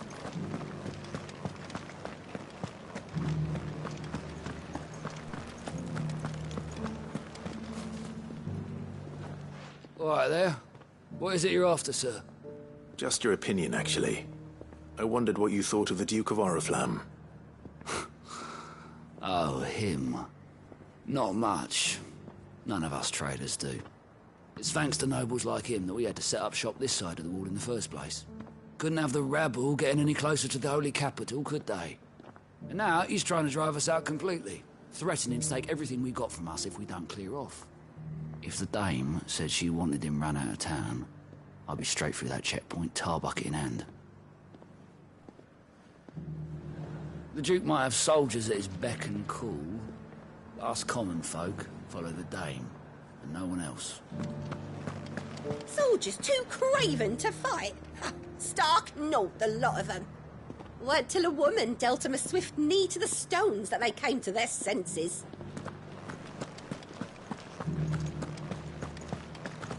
The dame certainly has a way with the men of the garrison. Only all our problems. Your stall is as... I've been hearing a lot of talk about a certain Duke. Nothing good, I'll wager. Going around acting like he owns the place. And with hardly a word to the dame. This is her town, not his. I take it you'd rather she was in charge. As far as I'm concerned, she still is. Just need his eminence to sod off back to Oriflamme. The dame actually cares about this town, unlike the Duke. He's only interested in picking our pockets to line his own.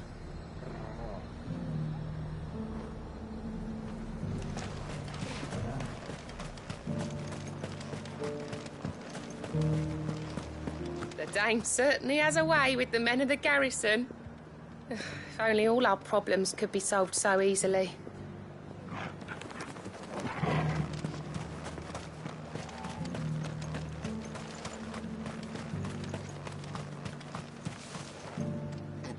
A question, if you don't mind. What do you think of the Duke of Oriflamme? Don't get me started. You build a life for yourself somewhere, only for some noble to turn up and tell you you've got to hand it all over to him. If he thinks his name and his chains give him the right to empty our purses, he's in for a rude awakening. We'll do whatever it takes to keep what's ours. Whatever it takes. Well, the people seem united enough. What about the soldiers? If he comes calling, the only thing I'm giving the Duke of Oriflamme's a piece of my mind.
Smack in the gob.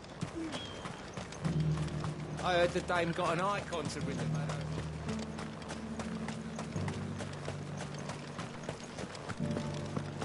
over. There were ghosts at the gates not days ago.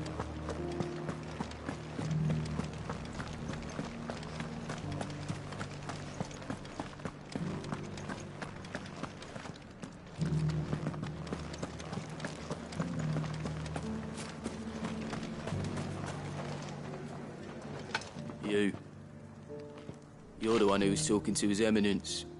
On the dame's behalf, yes. I was trying to persuade him not to take the people's goodwill for granted, but it seems my words fell on deaf ears.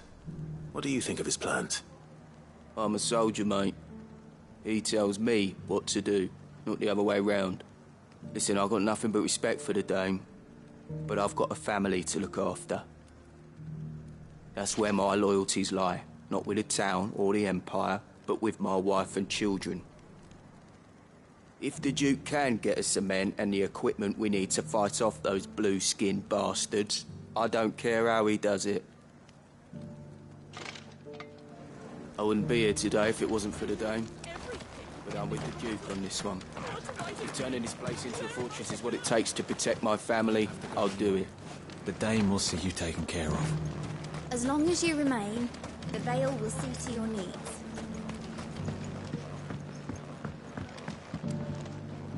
I hear the Duke of Oriflamme plans to turn this town into some sort of fortress. Do you think that's a good idea? It's not for me to say. All I know is that unless the Emperor orders me otherwise, His Eminence's word is law. Look, no one likes all these taxes and tariffs, but empires don't come for free. Once Sandbreak is back on her feet, we'll all reap the benefits. What the common folk don't understand is, this is for them too. Either we turn the Empire back into a force to be reckoned with, or we live in fear the rest of our lives.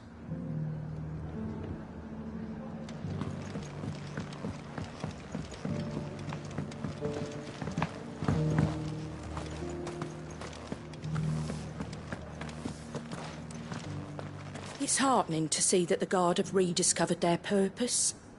I just hope they don't do anything stupid. We've lost enough people to those things.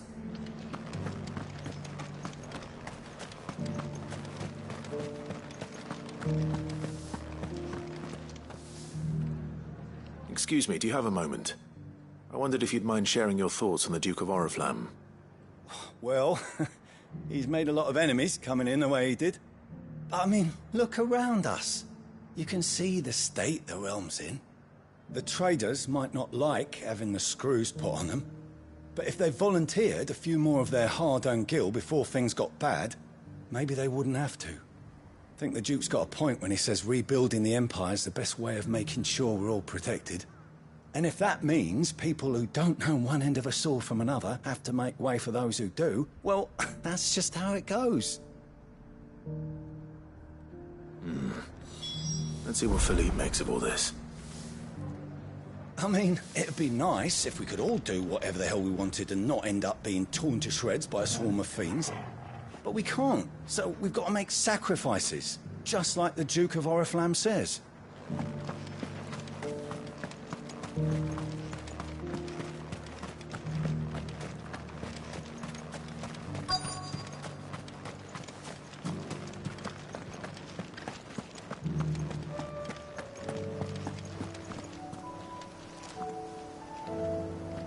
Captain, do you have a moment? For you? Certainly. Clive, wasn't it? Thank you for last time. How can I help you? I wanted to ask you about the Duke of Oriflamme. Do you intend to go along with his plan? But to tell you the truth, I'm in two minds. It's my sworn duty as a captain of the Imperial Army to obey his orders. But I can't say I agree with him. Philippe, I remember you saying that you became a soldier to protect the people you loved. The Dame included. That's right, I did. Well, she doesn't agree with the Duke's orders either. She thinks they could tear Northreach apart.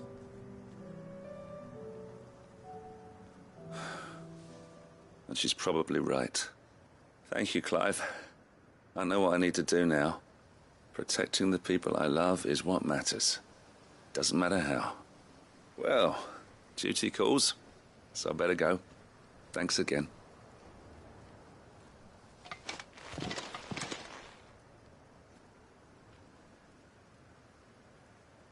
It seems Philippe wants to do the right thing at least.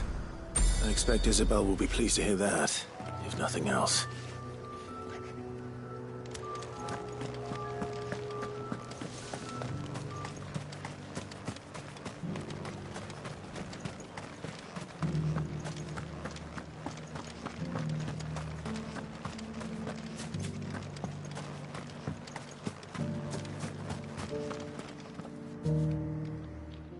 Clive, how did you fare? Were you able to speak with the Duke? I was, but...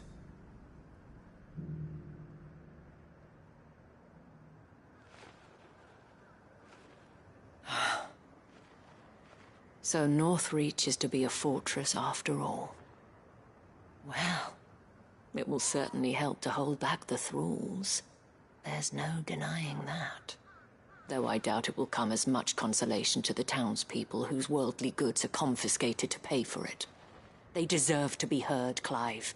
To have a say in this new empire the Duke means to build. Sadly, His Eminence values their obedience more than their opinions, and hopes to reassert the authority of the state. I fear he sees the people as mere pawns on his chessboard to be sacrificed for the greater good. Needless to say, they themselves are of a different opinion, and would rather their destinies were in your hands. The soldiers, meanwhile, are content to follow their orders. And not just because of the Duke's rank, but because of his vision. I thought as much. Had I sworn to protect Sanbreque, I dare say I too would want nothing more than to see it rise from the ashes.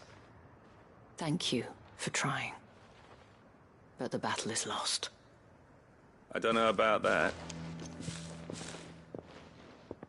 What happened to your uniform? I handed it in, along with my resignation. Told the lads I wished them well, but that I owe it to those I love to call it a day. But why? Because I realized what really matters to me. Not following some nobleman's orders for the sake of it, but protecting what I care about.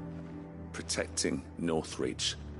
I honestly don't know when those monsters will return, but I'm certain they're not finished with us yet. And when they do come back, we need to be ready for them. We need to stand together, all of us. And with you to lead us, milady, I reckon we can do it. It was you who finally convinced me, Clive. There's no point following orders if they go against everything you believe. Indeed. All of us, standing together. That has always been Northreach's best hope, and one which still lies within our grasp. We have only to turn our attentions to the true enemy. Thank you, Philippe, for showing me what I must do. Anything for you, milady. Speaking of standing together, would you mind if I borrowed a few of the lads from the Vale to help keep watch around the town? I fear His Eminence has loftier tasks in mind for the guard. Not at all. Be my guest. Wouldn't be the first time.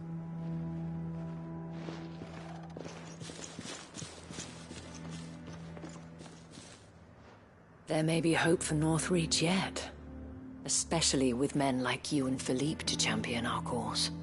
I, for my part, shall continue to work upon the Duke, in the stubborn belief that I might still tempt him into joining hands. But I suspect I shall have to call upon your aid again.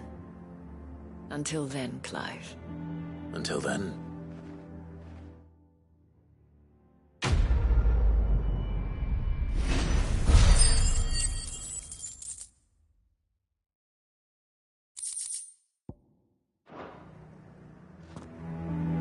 Despite my repeated advances, His Eminence has proven a difficult conquest. Fortunately, I am nothing if not persistent. But, be that as it may, I might yet need you to press the point.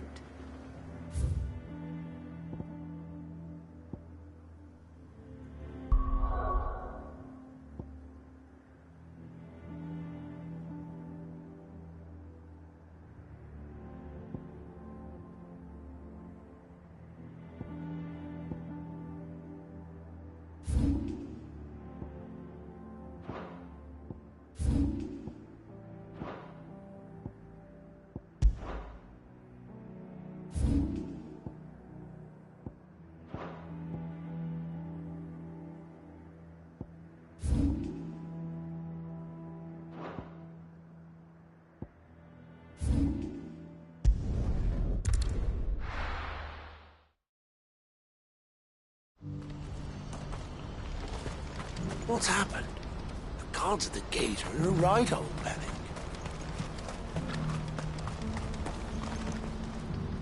Ah, Clive. You'll be pleased to know that the negotiations are progressing well. That is good news. Yes. Our comrade in Randala has just sent word that the contract should be signed very soon. But I still have much and more to prepare. It's a huge undertaking moving this many bearers at once. You couldn't do me a quick favor, could you? What is it this time? More wild beasts? Nothing like that. I just need you to go over to the caravans and ask El how long we have until the bearers arrive. Find out exactly how much faster I need to get all these supplies moved. All right. I'll go and ask. Thanks, Clive. I owe you one.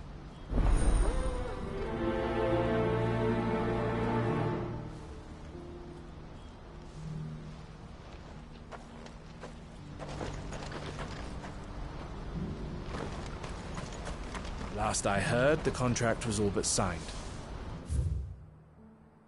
Hopefully El knows when the bearers are due to arrive now.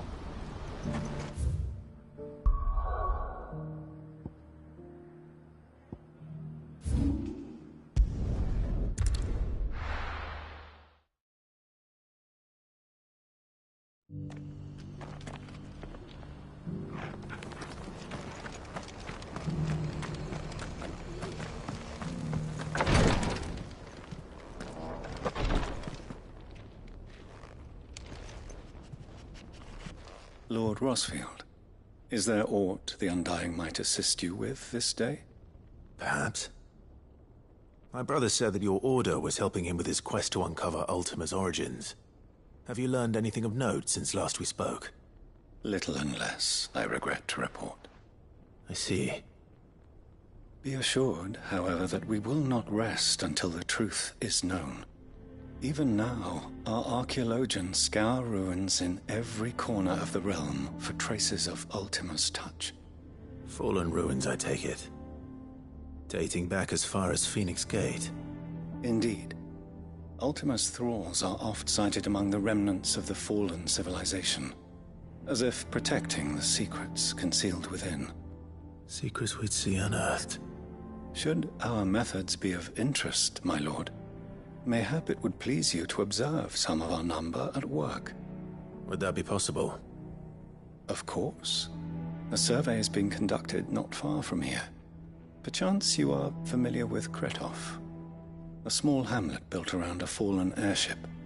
I was due to visit my colleagues there to collect their preliminary findings, but if you would consent to do so in my stead, I'm sure that they would be honored to relate any discoveries they have made to you directly.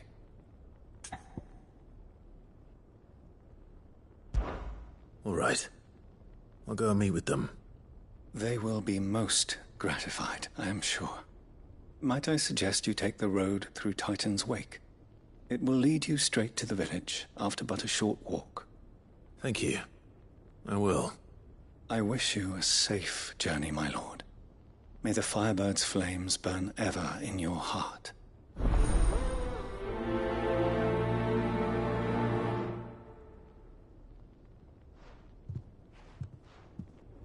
My colleagues await you in Kretov, my lord. But say the word, and they will be only too glad to share their findings.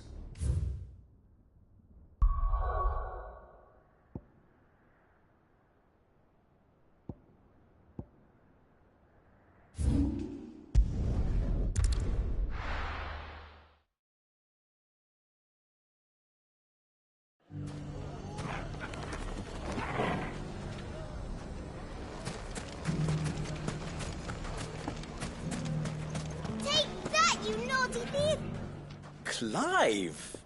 To what do I owe the pleasure? I just wanted to see how the town's been faring since you brought everyone together. Since we brought everyone together, all is absolutely wonderful.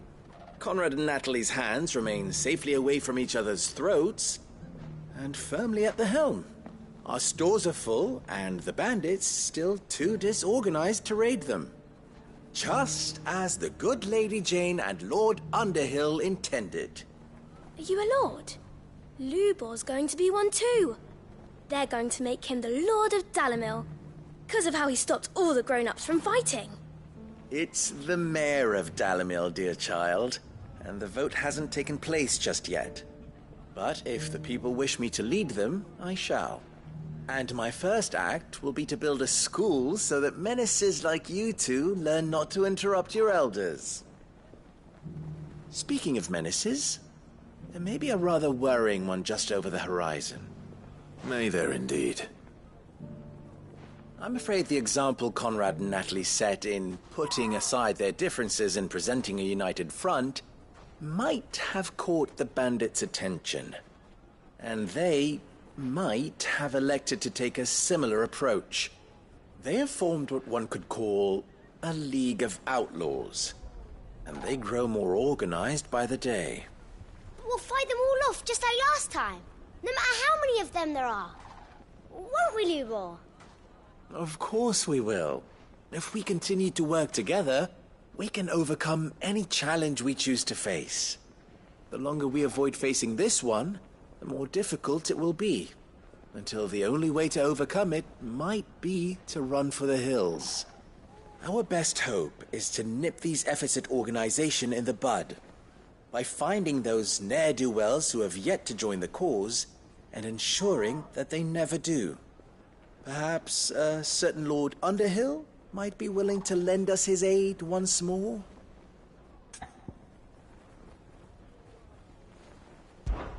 How could I refuse? Thank you, my lord. Victor will fill you in on the particulars. I have him stationed by the Desert Gate, receiving and collating reports from my scouts. Such an amenable soul. He reminds me of you. I'll go and speak with him.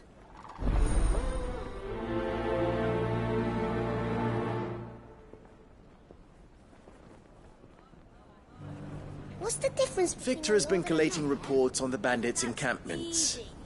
You'll find him by the Desert Gate. I'm sure if he has anything to ask of you, it will be simple enough.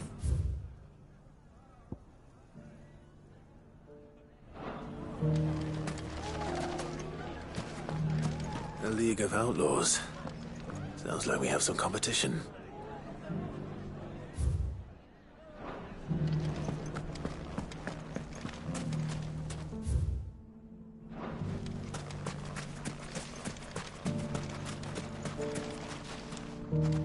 Still in Dalamil, Victor? Ah, Sid. I thought you'd have returned to Cosnes by now. I did. Then I came back. I've developed something of a fondness for the place. And having worked so hard to see it saved from one fate, it would seem remiss to abandon it to another. A sentiment Master Lubor certainly isn't shy about exploiting. Hence my doing his bidding yet again. You're not the only one. What does he want you to do? He asked for my aid in putting down the bandits. And he said that you might be able to help me find them. Then you've come at just the right time. I was on my way to speak with Conrad about how to organize our forces. There are more camps in the vicinity than we can safely strike at once. But we must strike together, and we must strike soon at as many camps as we can. We can't give this league of theirs time to rally its forces. All right. Which camp shall I take? There's one upriver. Just out there, across the dunes. Leave it with me.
Come on.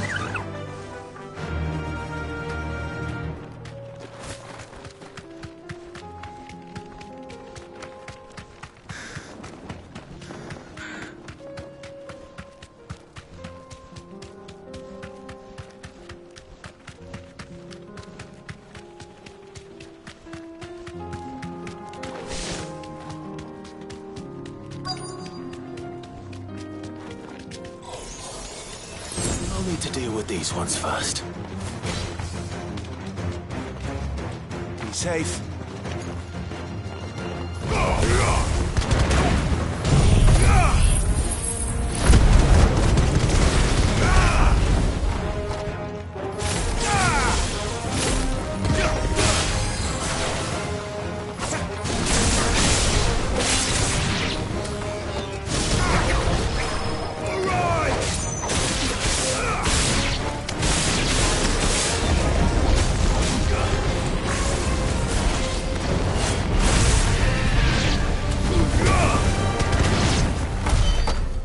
Find this spherical echo.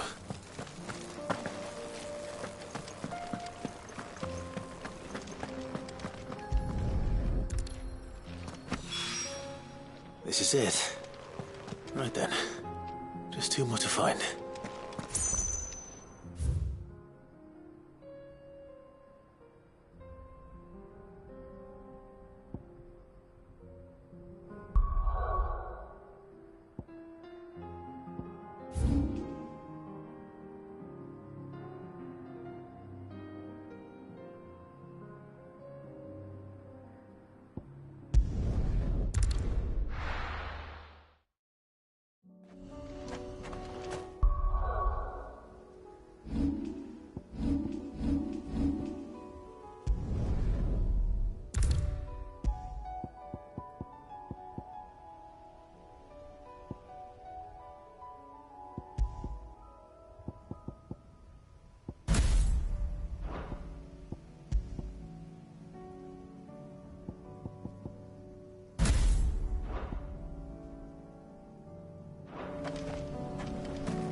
whole village is turned. Where do you go?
This one.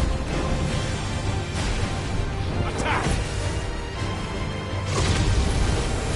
Go for it!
to go.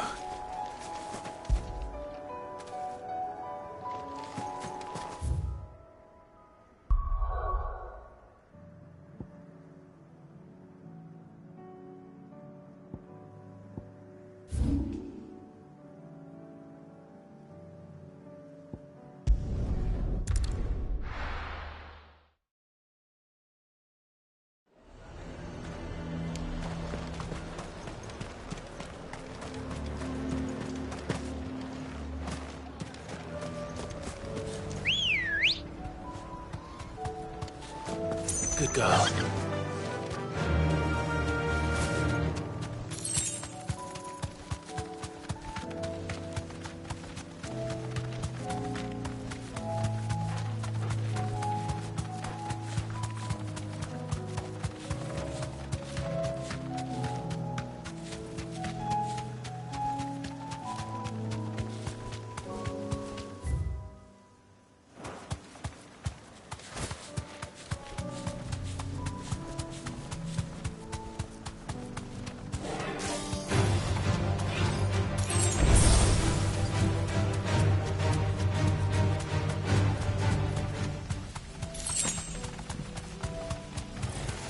Enough of you, are there?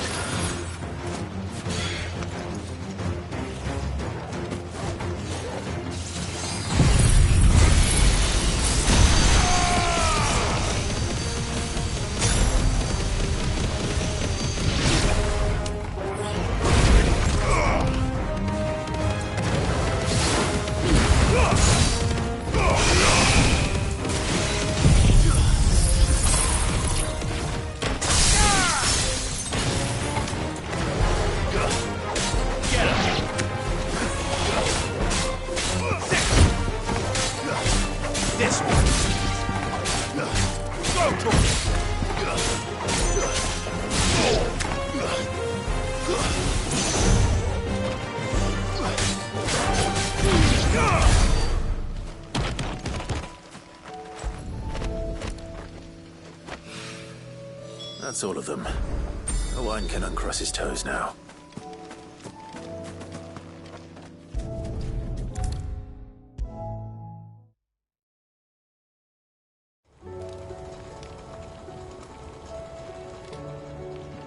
Ah, Sid! Wasn't expecting you back so soon. So, is it good news or bad?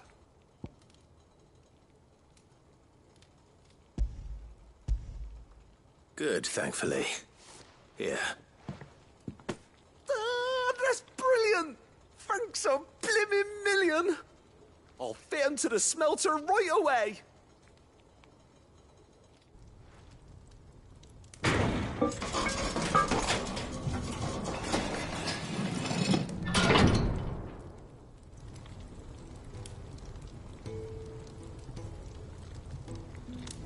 May I present to you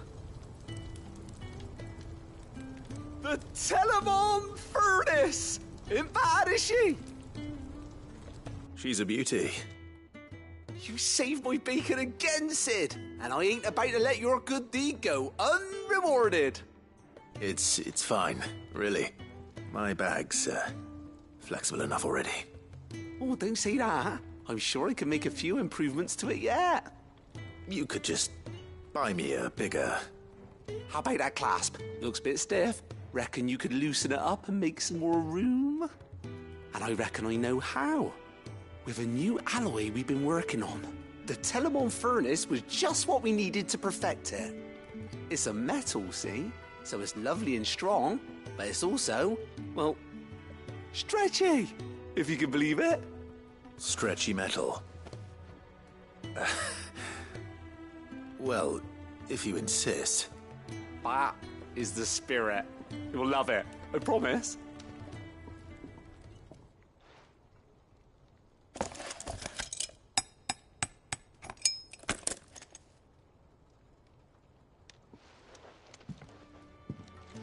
So, what do you reckon? It's actually quite ingenious. Thank you, Owain. Shh, don't mention it. You earned it. And I wanted to get some practice in using that metal anyway. Reckon we'll have all kinds of uses for it around the hideaway. Can't think of any right now, but that's our job, innit? Dreaming up new ways to make life easier around here. Maybe even out there, too. One day, the whole world's gonna know about the inventions you've helped us put together. That bag of yours will be the first of many. You mark my words. They'll hardly believe their eyes, I'm sure.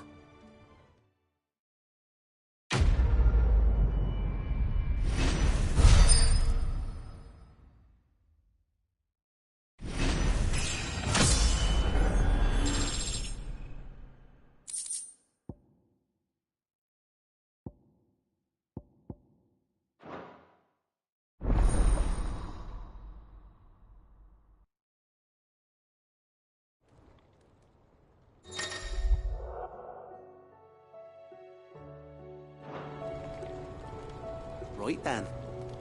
Let's get back to work. These world-changing inventions ain't gonna invent themselves.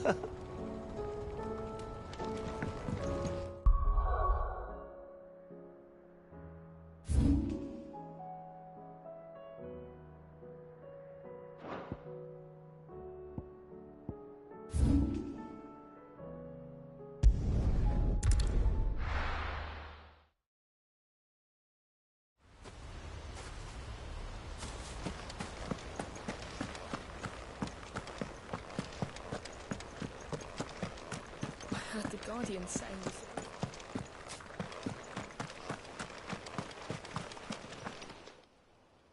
Ah, Lord Rossfield. What brings you to Eastpool? A delivery from Martha.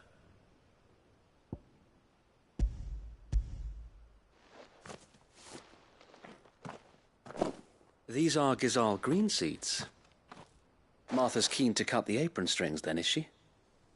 I jest, of course. You see, I had thought we might be able to revive the old wheat fields, but they'd long since gone to seed, only without the seeds. Martha was hoping he might be able to show the bearers how to plant and tend these, so that they'll be able to fend for themselves. That's not a bad idea. These bearers had only recently escaped their bonds before we brought them here.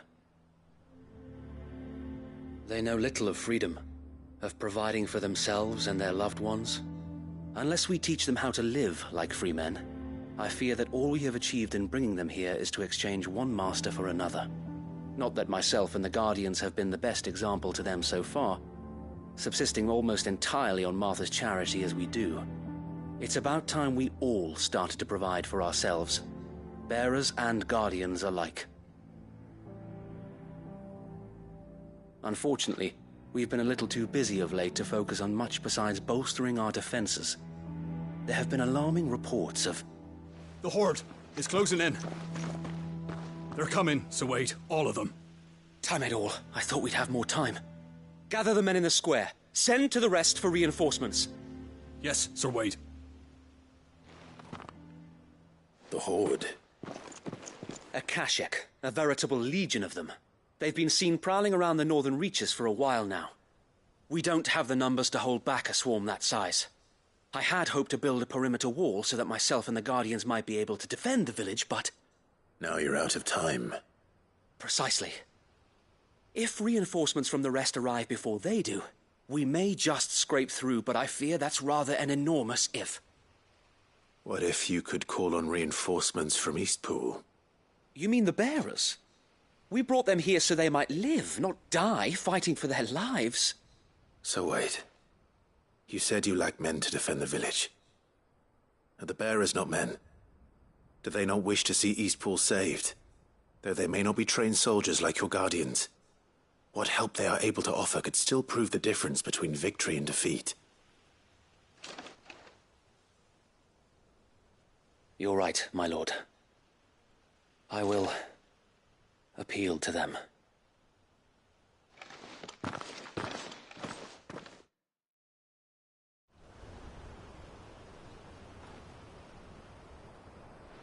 My friends, I humbly beg your aid.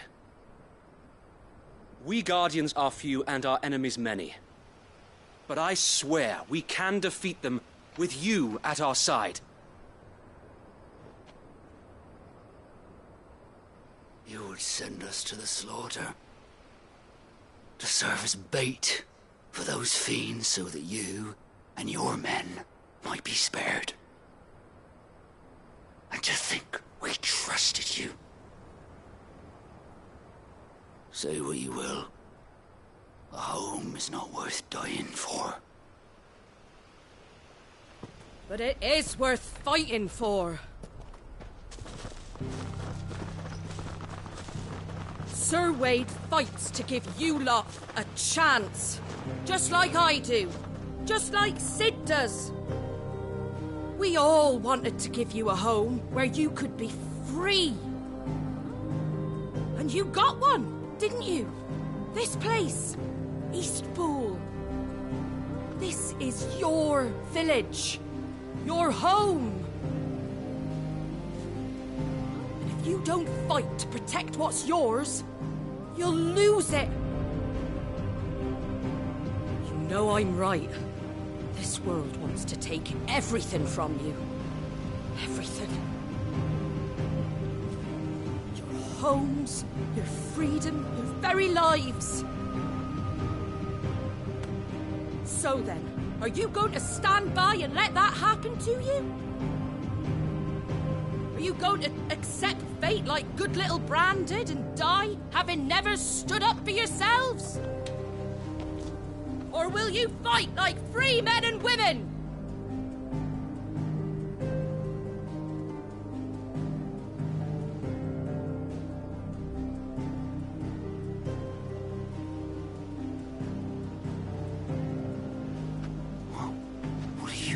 All right. Give me a sword. I never dreamt I'd have a home of my own. And now that I have, I don't want to lose it. I will protect what's mine, or die trying. We all will. Free men and women, fighting together.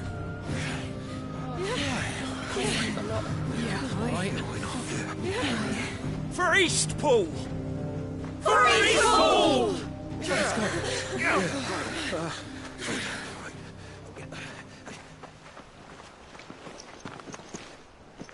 Thank you, Martha.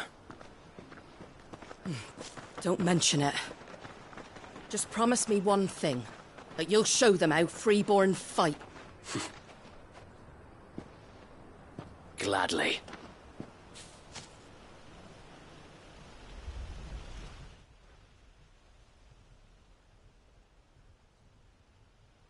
Well, if it was numbers you were lacking, you certainly won't be now. Thanks to you. Me? Oh, I just love the sound of my own voice.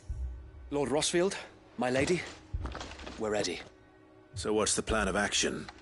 We'll divide our forces into several small detachments, each made up of guardians, bearers, and guards from the rest.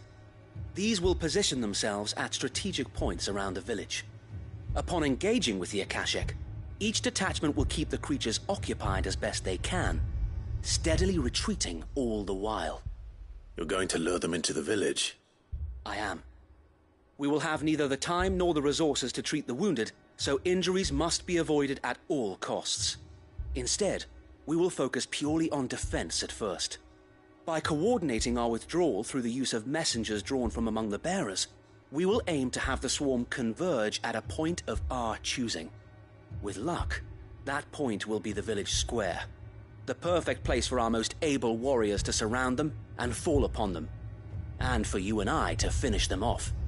A sound plan, but one that'll require a leader with a cool head and strong nerves to coordinate the retreat. I'd say you have both in abundance, Sir Wade, but you'll be needed. Please, leave the last of the fighting to me. Ha! And let you have all the glory? Sir Wade! They're here! Then you know what you must do. We work together, everyone playing their part, each shielding the other that no man might fall, that Eastpool might live on. For Rosaria! For Rosaria! We've no time to argue, my lord. I'll do as you ask. And I will do as you ask. Suppose we'd better do our bit too, then, eh? Right you are, Martha.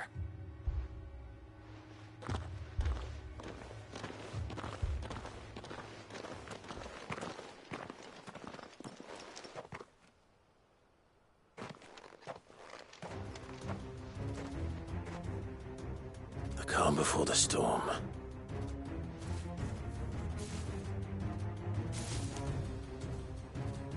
And here it comes. I will not let this village fall.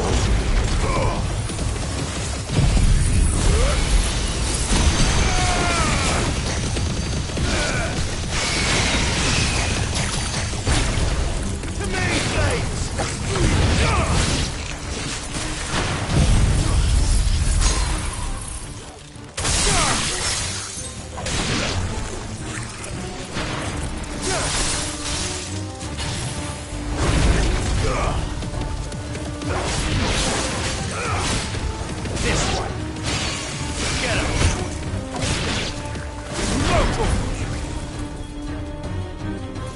This one.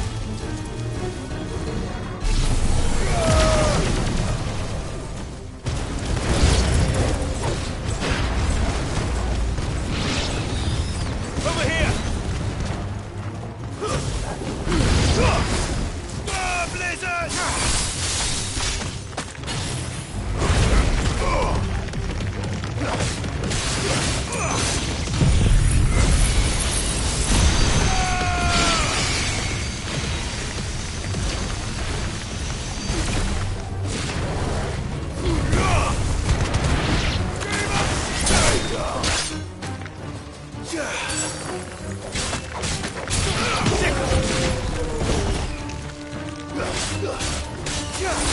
It's over!